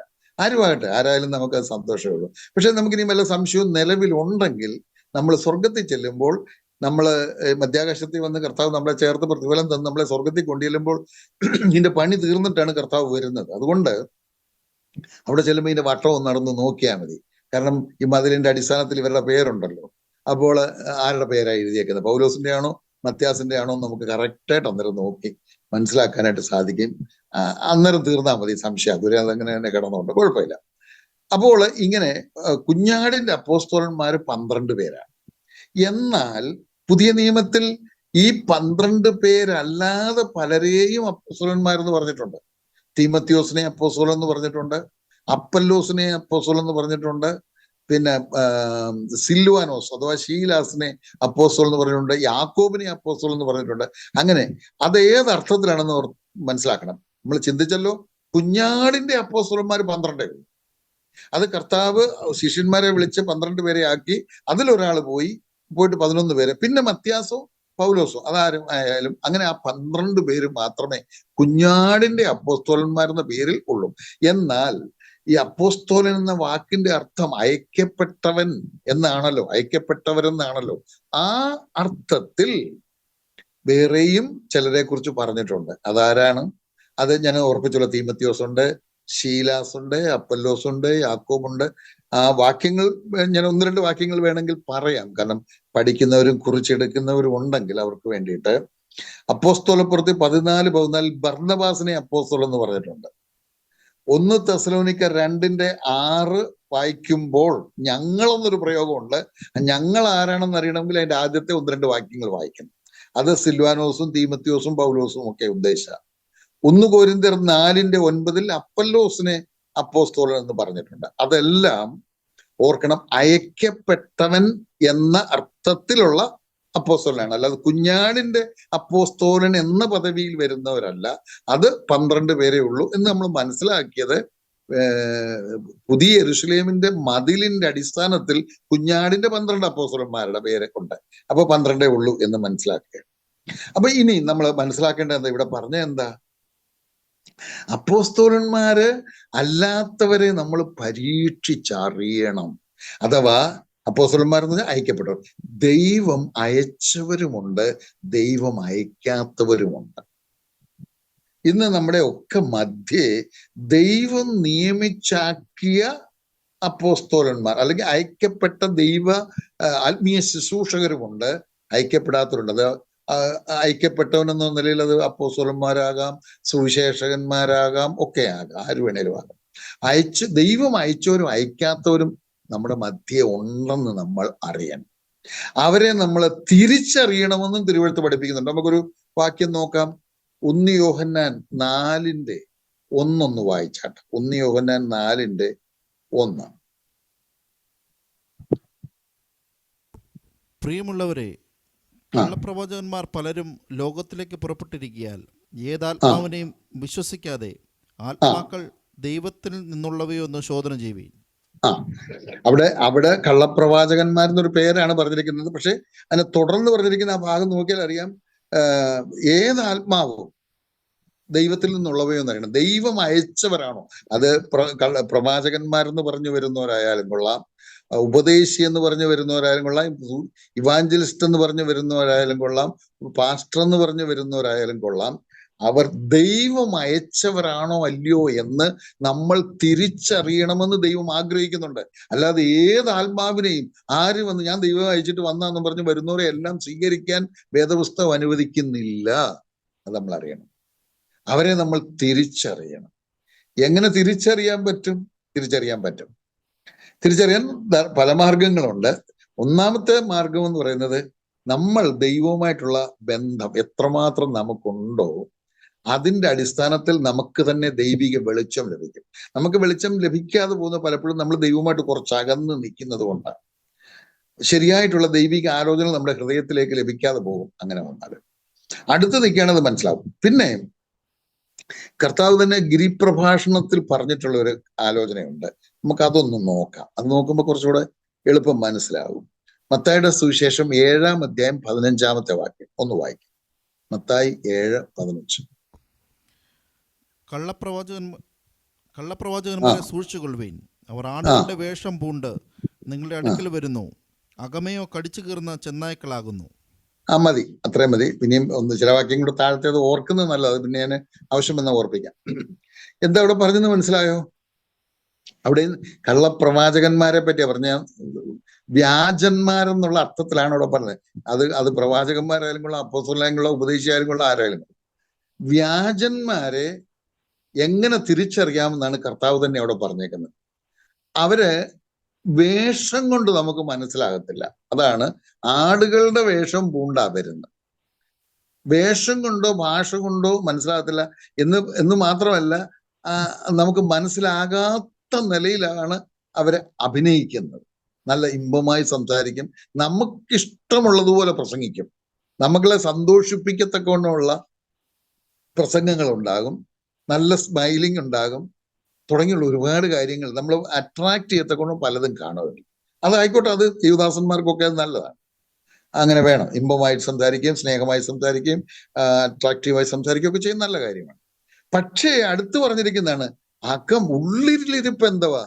കടിച്ചു കീറുന്ന ചെന്നായി. അപ്പൊ ചെന്നായിയുടെ ആഗ്രഹം എന്ന് പറയുന്നത് അതിന് തടിച്ചു കൊഴുക്കണം. മറ്റുള്ളവരുടെ കാര്യമൊന്നും അതിന് പ്രശ്നമല്ല. അത് ഏത് ജീവിയെ കിട്ടിയാലും അതിനെ കടിച്ചു കീറി അതിന്റെ ചോരയും അതിന്റെ മാംസവും ഭക്ഷിച്ച് ഇത് തടിച്ചു കൊഴുക്കുക എന്നുള്ള. എന്താ അതിലൂടെ മനസ്സിലാക്കണേ?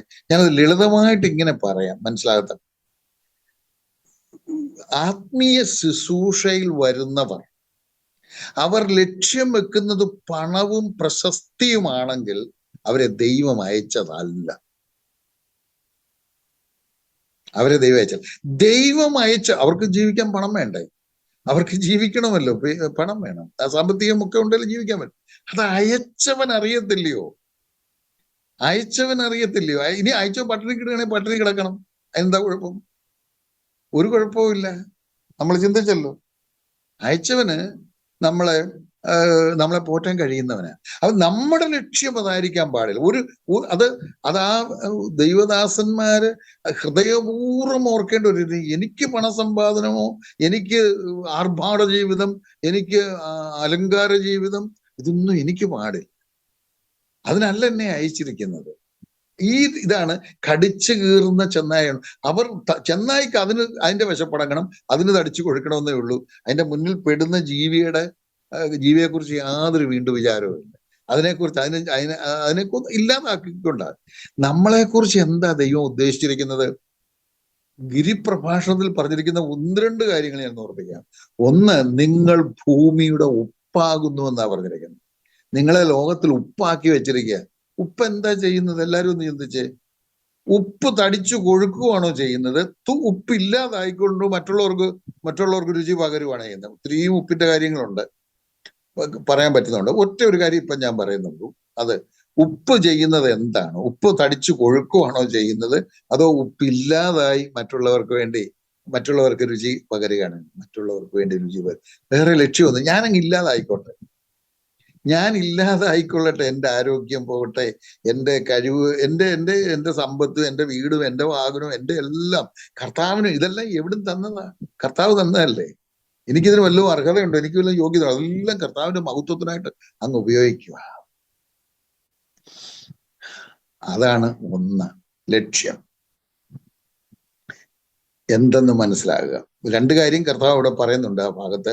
താഴേക്കുള്ള വാക്യങ്ങൾ വായിച്ചാൽ ഫലം കൊണ്ടും അറിയാമെന്ന് പറഞ്ഞിട്ടുണ്ട്. ഫലം കൊണ്ടും അറിയാം എന്ന് പറയുന്നുണ്ട്. എന്ന് പറഞ്ഞാല് അവിടെ പിന്നെ കർത്താവ് പറയുന്നതാണ്, മുള്ളിൽ നിന്ന് മുന്തിരിപ്പഴം പറിക്കാൻ പറ്റുമോ?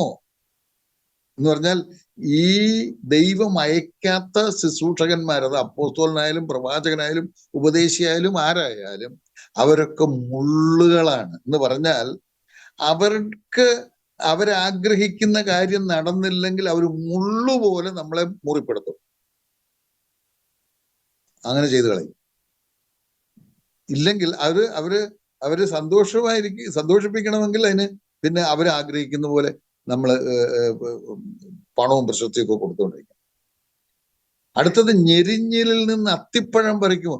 മുന്തിരിപ്പഴം എന്ന് പറയുന്നത് നമ്മൾ 104 സങ്കീർത്തനം വായിച്ചാൽ അറിയാം. മുന്തിരി നമുക്ക് ഹൃദയത്തെ സന്തോഷിപ്പിക്കുന്ന, ദൈവത്തിന്റെ ദാസന്മാരെ ദൈവം വെച്ചിരിക്കുന്നത് ഹൃദയത്തെ സന്തോഷിപ്പിക്കാൻ. എന്ന് പറഞ്ഞാൽ ഹൃദയത്തെ സന്തോഷിപ്പിക്കുന്ന ഒരിക്കലും ഭൗതിക കാര്യങ്ങൾ കൊണ്ടല്ല, സ്പിരിച്വൽ ബ്ലെസ്സിങ്സിനെ കുറിച്ച് അറിയുമ്പോഴാണ് നമ്മുടെ ഹൃദയം വാസ്തവമായി സന്തോഷിക്കുന്നത്. മറ്റേ രണ്ടാമത്തെ ഭാഗത്ത് പറയുന്നത് ഞെരിഞ്ഞിൽ നിന്ന് അത്തിപ്പഴം പറിക്കുക. അത്തിപ്പഴം എന്ന് പറയുന്നത് രോഗസൗഖ്യത്തിനുള്ളതാണ്, അല്ലെ ആശ്വാസത്തിനുള്ളതാണ്.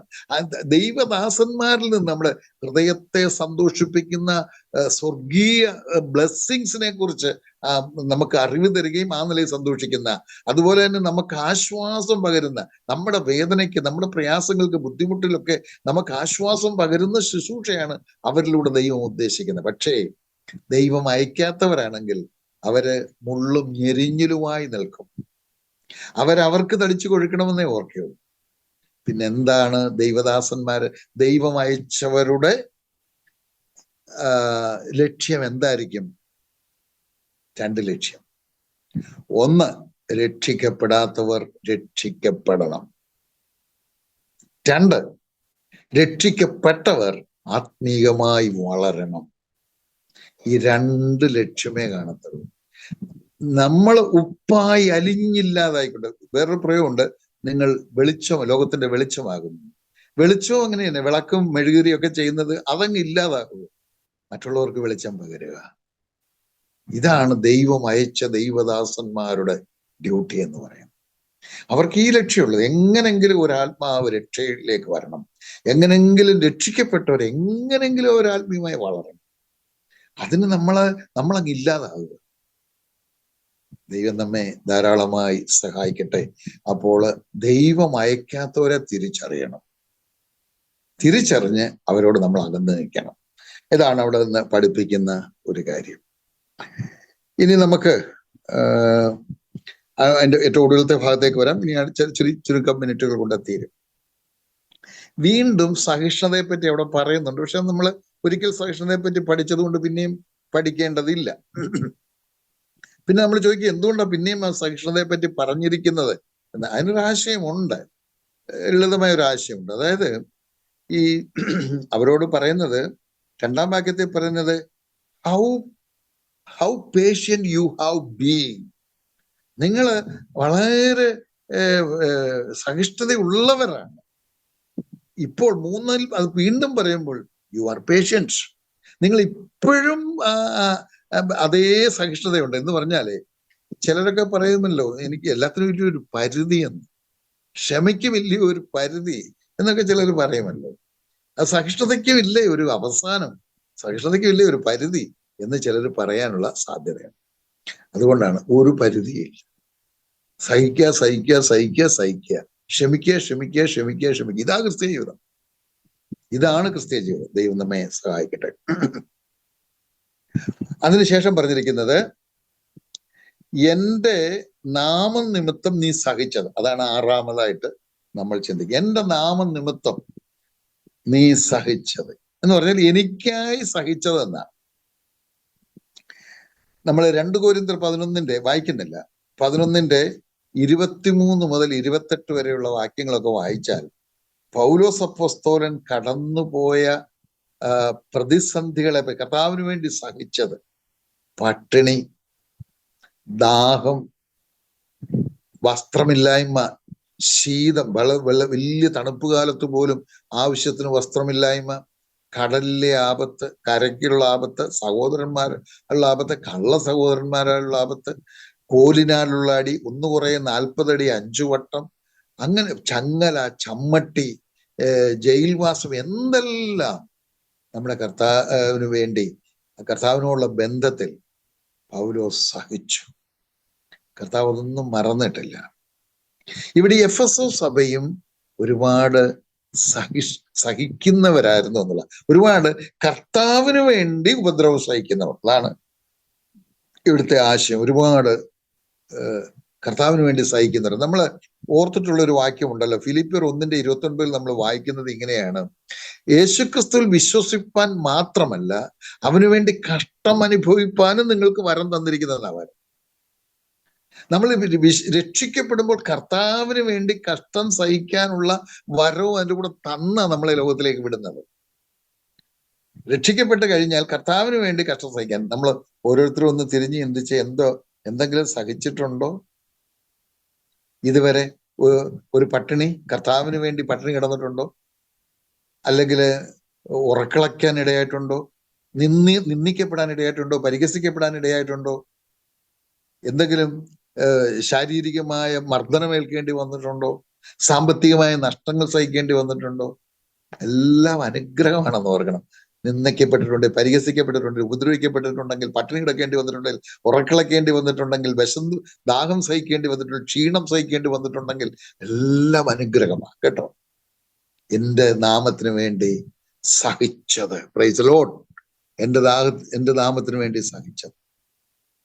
ദൈവം നമ്മെ ധാരാളമായി സഹായിക്കട്ടെ. അത് അവരുടെ നന്മയെ പറയണം. ഒടുവിലത്തേതോടെ പറഞ്ഞ് ഇന്നത്തെ ക്ലാസ് അവസാനിപ്പിക്കും. 1-2 മിനിറ്റ്. ഏറ്റവും ഒടുവിലായിട്ട് പറഞ്ഞ തളർന്നു പോകാഞ്ഞത്, 7ാമത്തെ കാര്യം അതാണ്. തളർന്നു പോയില്ല. അവര് ഒത്തിരി സഹിച്ചു, പക്ഷെ എന്നിട്ടും അവർ തളർന്നു പോയില്ല. എന്താ അതിന്റെ ആശയം? തളർന്നു പോകുക എന്ന് പറഞ്ഞാൽ, നമുക്കറിയാം ഒരാൾ തളർന്നു പോയെന്ന് പറഞ്ഞാൽ ആളിന് ജീവനുണ്ട്, പക്ഷെ പ്രവർത്തനരഹിതമായി പോവുക. അതാണ് തളർന്നു പോവുക എന്ന് പറഞ്ഞാൽ. പൗലോസ് അങ്ങനെയായിരുന്നു. ഇപ്പൊ എഫെസോ സഭയെ കുറിച്ച് പറയുന്നുണ്ട്, അവരും ഒരുപാടൊക്കെ സഹിച്ചു, പക്ഷെ അവർ തളർന്നു പോയില്ല. ശുശ്രൂഷയിൽ, പ്രവർത്തനത്തിൽ അവര് നിന്നുപോയില്ല. പ്രവർത്തനങ്ങൾ നിന്നുപോയില്ല. അവർ പ്രവർത്തിച്ചുകൊണ്ടേയിരുന്നു എന്നുള്ളതാണ് അർത്ഥം. ഇതൊക്കെ സഹിച്ചും കൊണ്ടും പ്രവർത്തനത്തിൽ അവർ മുൻപോട്ട് പോയി. നമ്മളൊക്കെ ചിലപ്പോൾ ഇങ്ങനെ പ്രതിസന്ധിയൊക്കെ വരുമ്പോൾ ഇനിയില്ല, അങ്ങനെ ചിന്തിച്ചിട്ടുള്ള പറയുന്ന ചിലരെങ്കിലും ഞാൻ കേട്ടിട്ടുണ്ട്. നമ്മൾ കർത്താവിന്റെ വേല ചെയ്യുന്നു, കഠിനമായിട്ട് അധ്വാനിക്കുന്നു, പ്രയാസപ്പെടുന്നു, ബുദ്ധിമുട്ടുന്നു, എന്നിട്ടും നമുക്ക് ഉപദ്രവങ്ങളും കഷ്ടങ്ങളും നഷ്ടങ്ങളും ഒക്കെ പ്രശ്നങ്ങളും പ്രതിസന്ധി, ഇനി ഈ പണിക്കൊന്നും ഇല്ല. അങ്ങനെ ചിലര് അങ്ങനെ പറയുന്നൊക്കെ ധാരാളം കേട്ടിട്ടുണ്ട്. ഞങ്ങൾ പ്രാർത്ഥനയ്ക്കും എല്ലാത്തിനും വന്നിട്ടും എനിക്ക് പ്രശ്നങ്ങളാണ്, ഇനി ഞാൻ പ്രാർത്ഥനയ്ക്ക് വരുന്നില്ല, അങ്ങനെയൊക്കെ പറയുന്നവരുണ്ട്. ആ കർത്താവിന് വേണ്ടിയിട്ട് പ്രവർത്തിക്കുകയൊക്കെ ചെയ്യുന്നുണ്ട്, ഒരുപാട് നിന്ദയും പരിഹാസമൊക്കെ ആയിട്ട്, എന്നിട്ടും എനിക്ക് കഷ്ടത അങ്ങോട്ട് വിട്ടുമാറുന്നില്ല. എല്ലാം നമ്മുടെ നന്മയ്ക്കും അനുഗ്രഹത്തിനും വേണ്ടിയാണ്. ഒരു വാക്യം വായിച്ച് 1-2 കാര്യങ്ങൾ പറഞ്ഞ് ഒരു 1-2 മിനിറ്റ് കൊണ്ട് നമ്മൾ ക്ലാസ് അവസാനിപ്പിക്കും. അപ്പോസ്തല പ്രവൃത്തി 5-ാം അധ്യായം 41-42 വാക്യങ്ങൾ. ഈ വാക്യം കൂടെ വായിക്കുന്നു. അപ്പോസ്തല പ്രവൃത്തി 5:41-42. തിരുനാമത്തിനു വേണ്ടി അപമാനം സഹിപ്പാൻ യോഗ്യരായി എണ്ണപ്പെടുകയാൽ അവർ സന്തോഷിച്ചുകൊണ്ട് ന്യായാധിപ സംഘത്തിന് മുമ്പിൽ നിന്ന് പുറപ്പെട്ടു പോയി. 42 പിന്നെ അവർ ദിനം പ്രതി ദേവാലയത്തിലും വീട് തോറും വിടാതെ ഉപദേശിക്കുകയും യേശുവിനെ ക്രിസ്തുവെന്ന് സുശേഷിക്കുകയും ചെയ്തുകൊണ്ടിരുന്നു. ആശയം അറിയാം എന്ന് ഞാൻ വിചാരിക്കുകയാണ്. പത്രോസിന്റെ കാര്യം, പത്രോസിനെയും അവര് സഹപ്രവർത്തകർ ഒരുമിച്ച് പ്രവർത്തനത്തിന് പോയി. അവർ കർത്താവിന്റെ വേല അനുഗ്രഹിക്കപ്പെട്ട നിലയിൽ ചെയ്യുമ്പോൾ അവരെ പിടിച്ചു, ന്യായാധിപ സംഘത്തിൽ കൊണ്ടുവന്നു, ഒരുപാട് ഉപദ്രവിച്ചു. എന്നിട്ട് ഫൈനൽ വാണിംഗ് ഒക്കെ കൊടുത്തു, ഇനി മേലാൽ മിണ്ടിപ്പോകരുത്, സുവിശേഷത്തിന് വേണ്ടി ഇനിയും സുവിശേഷം പറയാനോ ആ കാര്യം ഇവിടെ എങ്ങും മിണ്ടിപ്പോകരുത്, ഇനിയും കൂടുതൽ പ്രശ്നമാകും എന്നും പറഞ്ഞ് നന്നായിട്ട്, അത്യാവശ്യത്തിന് നന്നായി ഉപദ്രവിച്ചൊക്കെ വിടുക. അപ്പൊ അദ്ദേഹം പോകുന്ന പോക്കിന് പോകുന്ന ഒരു കാര്യമാണ് അവിടെ പറഞ്ഞേക്കുന്നത്. അടി കൊണ്ടുകൊണ്ട് പോകുമ്പോഴുള്ള കാര്യമാണ് അവിടെ പറയുന്നത്. എന്താ പറയുന്നത്? അടി കൊണ്ടുകൊണ്ട് പോകുമ്പോൾ പറയുന്നത്, തിരുനാമത്തിന് വേണ്ടി അപമാനം സഹിപ്പാൻ ഒരു അവസരം ലഭിച്ചല്ലോ എന്ന് പറഞ്ഞ് സന്തോഷത്തോടെ പോവുകയാണ്. വലിയ സന്തോഷം. കർത്താവിന് വേണ്ടി 2 തല്ല് കൊള്ളാൻ പറ്റി, കർത്താവിന് വേണ്ടി ഒരു ദിവസം പട്ടിണി കിടക്കാൻ പറ്റി, 2 ദിവസം പട്ടിണി കിടക്കാൻ പറ്റി, കർത്താവിന് വേണ്ടി 1-2 ദിവസം ഉറക്കളയ്ക്കാൻ പറ്റി. നമുക്കങ്ങനെ തോന്നിയിട്ടുണ്ടോ? ഉറക്കളച്ചിട്ട് വേണ്ടേ? ഉറക്കളയ്ക്കോ പട്ടിണി കിടക്കോ ചെയ്തിട്ട് വേണ്ടേ അങ്ങനെ തോന്നാൻ? അങ്ങനെ തോന്നിയിട്ടുണ്ടോ? അങ്ങനെ തോന്നുമോ? അങ്ങനെ ഒരു അവസരം ഉണ്ടായാൽ എന്ത് അനുഗ്രഹമാണെന്നറിയാമോ? കർത്താവിന് വേണ്ടി ഒരു 2 ദിവസം പട്ടിണി കിടക്കാൻ പറ്റി, കർത്താവിന് വേണ്ടി ഉറക്കളയ്ക്കാൻ പറ്റി. ഒക്കെ വലിയ അനുഗ്രഹം. എന്ന് മാത്രമല്ല, അത് തളർന്നു പോയില്ലെന്നുള്ളതാണല്ലോ നമ്മൾ പഠിക്കാനായിട്ട് പോകുന്നത്. നെക്സ്റ്റ് ഡേയിൽ അവരങ്ങ് ഹൗസ് വിസിറ്റിംഗ് ആരംഭിച്ചു. അതാണ് 42-ാം വാക്യത്തിൽ പറഞ്ഞത്. വീടുകൾ തോറും പള്ളികൾ തോറും ഒക്കെ ഉപദേശവും പ്രസംഗവും എല്ലാം ഒരു മിനിറ്റ് അത് എന്നാൽ 2 ദിവസം ഇനി റെസ്റ്റ് എടുത്തിട്ടാണ് അവരിച്ചിരി കോപിച്ചൊക്കെ നിൽക്കുമല്ലേ, ഇനി അവരുടെ ആ കോപം ഒന്ന് അടങ്ങട്ടെ, അത് കഴിഞ്ഞിട്ടാട്ടെ എന്ന് പറഞ്ഞാൽ അവരുടെ മുൻപിലെല്ലാം ഒഴിഞ്ഞു പോയൊക്കെ ചെയ്യാനാണ് കർത്താവ് അവരോട് പറഞ്ഞേക്കുന്നത്. പ്രശ്നമുള്ളിടത്ത് അവരോട് എതിർത്ത് നിൽക്കാനൊന്നും പറഞ്ഞിട്ടൊന്നുമില്ല. അവിടെ ഒഴിഞ്ഞു പോയി അതിന് പറ്റി അവിടുന്ന് പ്രവർത്തനം നിർത്തുന്നില്ല, അവിടെ അല്ല വേറൊരു സ്ഥലത്ത്. അത്രേ ഉള്ളൂ. കർത്താവ് നമ്മെ സഹായിക്കട്ടെ. എഫെസോ സഭയുടെ 7 നന്മകളാണ് നമ്മൾ പഠിച്ചത്. 1, അവരുടെ സൽപ്രവർത്തികൾ.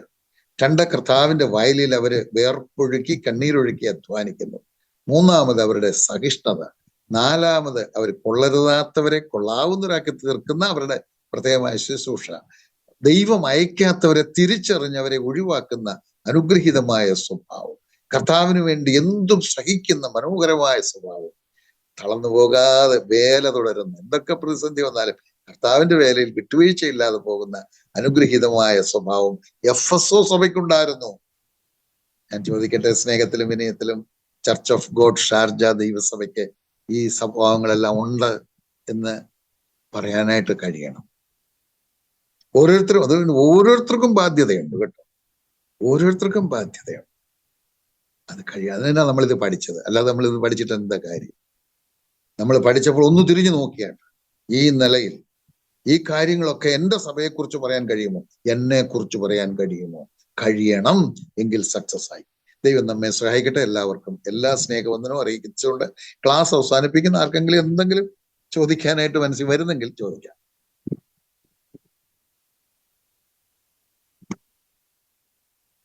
വാസ്തവമായിട്ടുണ്ടെങ്കിൽ മതി, അല്ലാതെ കൃത്രിമമായിട്ടൊന്നും വേണ്ട. ഇനി എന്തെങ്കിലും ഇങ്ങനെ അവസരം ഉണ്ടല്ലോ എന്ന് ചോദിക്കണമല്ലോ എന്ന് വിചാരിച്ച് ചോദിക്കുക എന്നല്ല, അല്ലാതെ ഹൃദയത്തിൽ എന്തെങ്കിലും തോന്നിയെങ്കിൽ ചോദിക്കാം.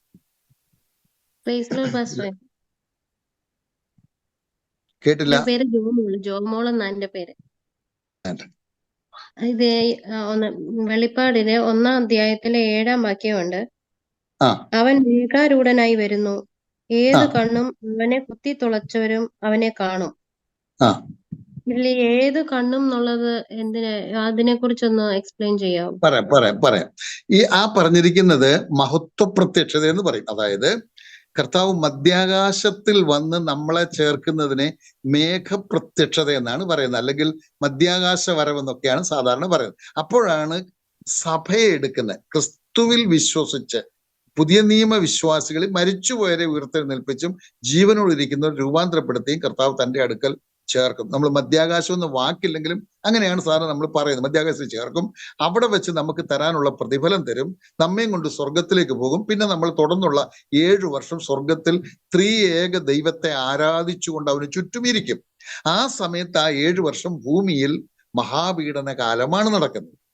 ആ 7 വർഷത്തിന്റെ ഒടുവാകുമ്പോൾ സ്വർഗത്തിൽ കുഞ്ഞാടിന്റെ കല്യാണം നടക്കുകയും നമ്മുടെ കർത്താവും മണവാട്ടി സഭയും ദൈവദൂതന്മാരും എല്ലാവരും കൂടെ വെള്ള കുതിരപ്പുറത്ത് ഈ ഭൂമിയിലേക്ക് വരും. അതിനെയാണ് മഹത്വ പ്രത്യക്ഷത എന്ന് പറയുന്നത്. ആ വരവ് ലോകത്തിലുള്ള സകല മനുഷ്യരും കാണും. അതാണ് പറഞ്ഞിരിക്കുന്നത്. ഏത് കണ്ണും കുത്തിത്തുളച്ചവരെന്ന് ഉദ്ദേശിക്കുന്ന യഹൂദന്മാരും കാണുമെന്നാണ്. കുത്തിത്തുളച്ചവർ എന്നുള്ളത് കൊണ്ട് ഉദ്ദേശിക്കുന്നത് അന്ന് കുത്തിയ ആ വ്യക്തി എന്നല്ല, പകരം കുത്തിത്തുളച്ചവർ എന്ന് പറയുന്നത് യഹൂദന്മാരാണ്. അവരും കാണും. യഹൂദന്മാരും അന്ന് ഉണ്ടായിരിക്കും. കാരണം അതിനൊക്കെ ഒത്തിരി ആത്മീയ അർത്ഥമുണ്ട്. എന്താന്ന് വെച്ചാൽ യഹൂദന്മാരെ ഇല്ലാതാക്കാൻ ലോകം എല്ലാ കാലത്തും ശ്രമിച്ചുകൊണ്ടിരിക്കുക. പക്ഷെ കർത്താവ് അന്നേ പറഞ്ഞു ഉറപ്പായിട്ടും അവരെ മുഴുവനായിട്ട് ഇല്ലാതാക്കാനൊന്നും പറ്റത്തില്ല. കുറെ പേരെയൊക്കെ കൊന്നൊടുക്കാനായിട്ട് പറ്റും. പക്ഷെ അന്ന് യഹൂദന്മാർ ശേഷിച്ചിരിക്കും ഇത് കാണാനായിട്ട് എന്നുള്ളതാണ്. അത് കാണുന്നുണ്ട്. നമ്മൾ സെക്കരിയ പ്രവചനം വായിക്കുമ്പോൾ അതിലേക്ക് ഒന്നും പോകുന്നില്ല. സെക്കരിയ പ്രവചനം നമ്മൾ 12:10 ഞാൻ വിചാരിക്കുന്നു. 12:10 എഴുതിയിട്ടുണ്ട്, അവർ കുത്തിയവങ്കലേക്ക് നോക്കുമെന്ന്. യഹൂദന്മാരും കാണും, ലോകത്തിലെ സകല മനുഷ്യരും. എന്നാൽ ഈ മധ്യാകാശത്തിൽ വരുന്ന കാര്യം വരുമ്പോൾ നമ്മൾ മാത്രമേ അറിയത്തുള്ളൂ, രക്ഷിക്കപ്പെട്ട ദൈവമക്കൾ മാത്രമേ അറിയൂ. പക്ഷെ അന്ന് ഭൂമിയിലേക്ക് 7 കൊല്ലം കഴിഞ്ഞ് വരുമ്പോൾ സകല മനുഷ്യരും കാണും. അതാണ് ഏത് കണ്ണും എന്ന് പറഞ്ഞിരിക്കുന്നത്. മനസ്സിലായെന്ന് വിചാരിക്കട്ടെയോ? ഒരു ഉത്തരം പറഞ്ഞാട്ട് ഞാൻ പറഞ്ഞത് മനസ്സിലായോ? മനസ്സിലായി. Okay. Thank you. Okay, bye. നമുക്ക് ഇന്നത്തെ ക്ലാസ് അവസാനിപ്പിക്കാം. Okay, thank you. വേറെ ആർക്കെങ്കിലും എന്തെങ്കിലും ഉണ്ടെങ്കിൽ പറയാം. ഉണ്ടോ? ചോദിക്കാനുണ്ടോ? ചോദിച്ചു. വേറെ ആർക്കെങ്കിലും സംശയങ്ങളോ വല്ലതും ഉണ്ടെങ്കിൽ അതിനുള്ള അവസരമാണ്. അതല്ല എന്നുണ്ടെങ്കിൽ നിങ്ങൾക്ക് ഇപ്പോൾ ചോദിക്കാൻ മടിയാണെങ്കിൽ അത് നാളെ അറിയിച്ചു കഴിഞ്ഞാൽ അടുത്ത ദിവസങ്ങളിൽ തന്നെ ദേവദാസനെ അറിയിച്ച് വരുന്ന ക്ലാസ്സിൽ റിപ്ലൈ അങ്ങനെ തരുന്നത്. ചെയ്യാം. അതെ അതെ, എനിക്ക് വാട്സപ്പിൽ ഇട്ട് തന്നാൽ മതി. അങ്ങനെയും നമുക്ക് ലഭിക്കുന്നതായിരിക്കും. ഓ ഓക്കെ. ആർക്കും ഇല്ല എന്ന് വിശ്വസിക്കുന്നു. Okay, price the lord, hallelujah. അനുഗ്രഹിക്കപ്പെട്ട നല്ല ഈ രാത്രിക്കായി വീണ്ടും ദൈവത്തിന് സ്തോത്രം ചെയ്യുന്നു. ഇന്ന് രാത്രിയിൽ നമുക്ക് ഒരുമിച്ച് കർത്താവിനെ മഹത്വപ്പെടുത്തുവാൻ കർത്താവ് സഹായിച്ചല്ലോ. അനുഗ്രഹിക്കപ്പെടുന്ന നിലയിൽ ക്ലാസ്സുകൾ എടുക്കുവാൻ തക്കവണ്ണം കർത്താവിന്റെ ദാസനെ കർത്താവ് ഇന്ന് രാത്രിയിലും ബലപ്പെടുത്തിയത് ഓർത്ത് ദൈവത്തിന് സ്തോത്രം ചെയ്യുന്നു. കർത്താവ് എല്ലാവരെയും സഹായിക്കുമാറാകട്ടെ. ഇന്ന് മീറ്റിങ്ങിന് കടന്നു വന്ന ക്ലാസ്സിൽ സംബന്ധിച്ച എല്ലാവരോടുമുള്ള നന്ദിയ സ്നേഹത്തെയും ഇന്ന് രാത്രിയിൽ അറിയിക്കുന്നു. പ്രാർത്ഥിച്ച് നമ്മുടെ ഈ മീറ്റിംഗ് നമുക്ക് അവസാനിപ്പിക്കാം. പ്രാർത്ഥനയോടെ ദൈവത്തിന്റെ പാദത്തിൽ നമുക്കായിരിക്കാം. പരിശുദ്ധ പിതാവേ, സ്വർഗീയ ഞങ്ങളുടെ നല്ല ദൈവമേ, ഈ അനുഗ്രഹിക്കപ്പെട്ട നല്ല രാത്രിക്കായി ഞങ്ങൾ അങ്ങേക്ക് സ്തോത്രം ചെയ്യുന്നു. അപ്പാ, ഞങ്ങൾ കടന്നു നിമിഷം മുതൽ ഈ സമയം വരെ അവിടുത്തെ വലിയ കൃപ അനുഭവിപ്പാൻ ഞങ്ങളെ സഹായിച്ചല്ലോ. ഇന്നത്തെ ക്ലാസ്സുകൾ എടുക്കുവാൻ കർത്താവിന്റെ അഭിഷിക്തനെ കർത്താവ് ബലപ്പെടുത്തിയത് ഓർത്ത് ഞങ്ങൾ അങ്ങേക്ക് നന്ദി കരയറ്റുന്ന കർത്താവെ. തുടർന്നുള്ള ക്ലാസ്സുകളൊക്കെ ഏറ്റവും അനുഗ്രഹമായി കർത്താവെ ഞങ്ങൾക്ക് മനസ്സിലാകത്തക്ക രീതിയിൽ എടുപ്പാൻ കർത്താവിന്റെ ദാസനെ കർത്താവ് എടുത്ത് ഉപയോഗിക്കുമാറാകണമെന്ന് പ്രാർത്ഥിക്കുന്നു. ബലവും ആരോഗ്യം കർത്താവ് കൊടുക്കുമാറാകണമേ. ഇന്ന് ക്ലാസ്സുകളിൽ പങ്കെടുത്ത എല്ലാ ദൈവജനത്തെ ഏൽപ്പിച്ച് പ്രാർത്ഥിക്കുന്നു. എല്ലാവരെയും കർത്താവ് സഹായിക്കണമേ. ഇന്ന് കേട്ടത് ഞങ്ങളുടെ ജീവിതത്തിൽ അനുഗ്രഹത്തിനും വിടുതലിനും കാരണമായി തീരുവാൻ സ്വർഗം സഹായിക്കണമെന്ന് പ്രാർത്ഥിക്കുന്നു. പ്രാർത്ഥന കേട്ടിരിക്കാതെ സ്തോത്രം. സകലവും അടിയങ്ങൾക്ക് ആ ജീവൻ വെടിഞ്ഞ യേശു ക്രിസ്തുവിന്റെ ധന്യമുള്ള നാമത്തിൽ താഴ്മയായി യാചിക്കുന്ന കൃപയോടെ കേൾക്കണം. സ്വർഗീയ നല്ല പിതാവേ, ആമീൻ. പിതാവായ ദൈവത്തിന്റെ സ്നേഹവും കർത്താവായ യേശു ക്രിസ്തുവിന്റെ കൃപയും ആശ്വസിപ്പിച്ച് നമ്മെ വഴി നടത്തുന്ന പരിശുദ്ധാത്മാവിന്റെ സംസർഗവും സഹവാസവും കൂട്ടായ്മയും കാവലും സൂക്ഷിക്കും. ഇന്ന് രാത്രിയിൽ നമ്മോട് വചന സൂക്ഷിച്ച കർത്താവിന്റെ ദാസനോട് കൂടെയും കുലോത്തിലുള്ള എല്ലാ വിശുദ്ധന്മാരോട് കൂടെയും ഇപ്പോഴും എപ്പോഴും എന്നേക്കും കർത്താവിന്റെ രണ്ടാമത്തെ വരവരെ ഉണ്ടായിരിക്കുമാറാകട്ടെ. ആമീൻ. അറക്കപ്പെട്ട കുഞ്ഞാടിന് മഹത്വം. ഹല്ലേലൂയ, ഹല്ലേലൂയ, ഹല്ലേലൂയ. ആമീൻ. കർത്താവായ യേശുവേ, വേഗം വരണം. Thank you. God bless you. കർത്താവ് നമ്മെല്ലാം ധാരാളമായി സഹായിക്കട്ടെ.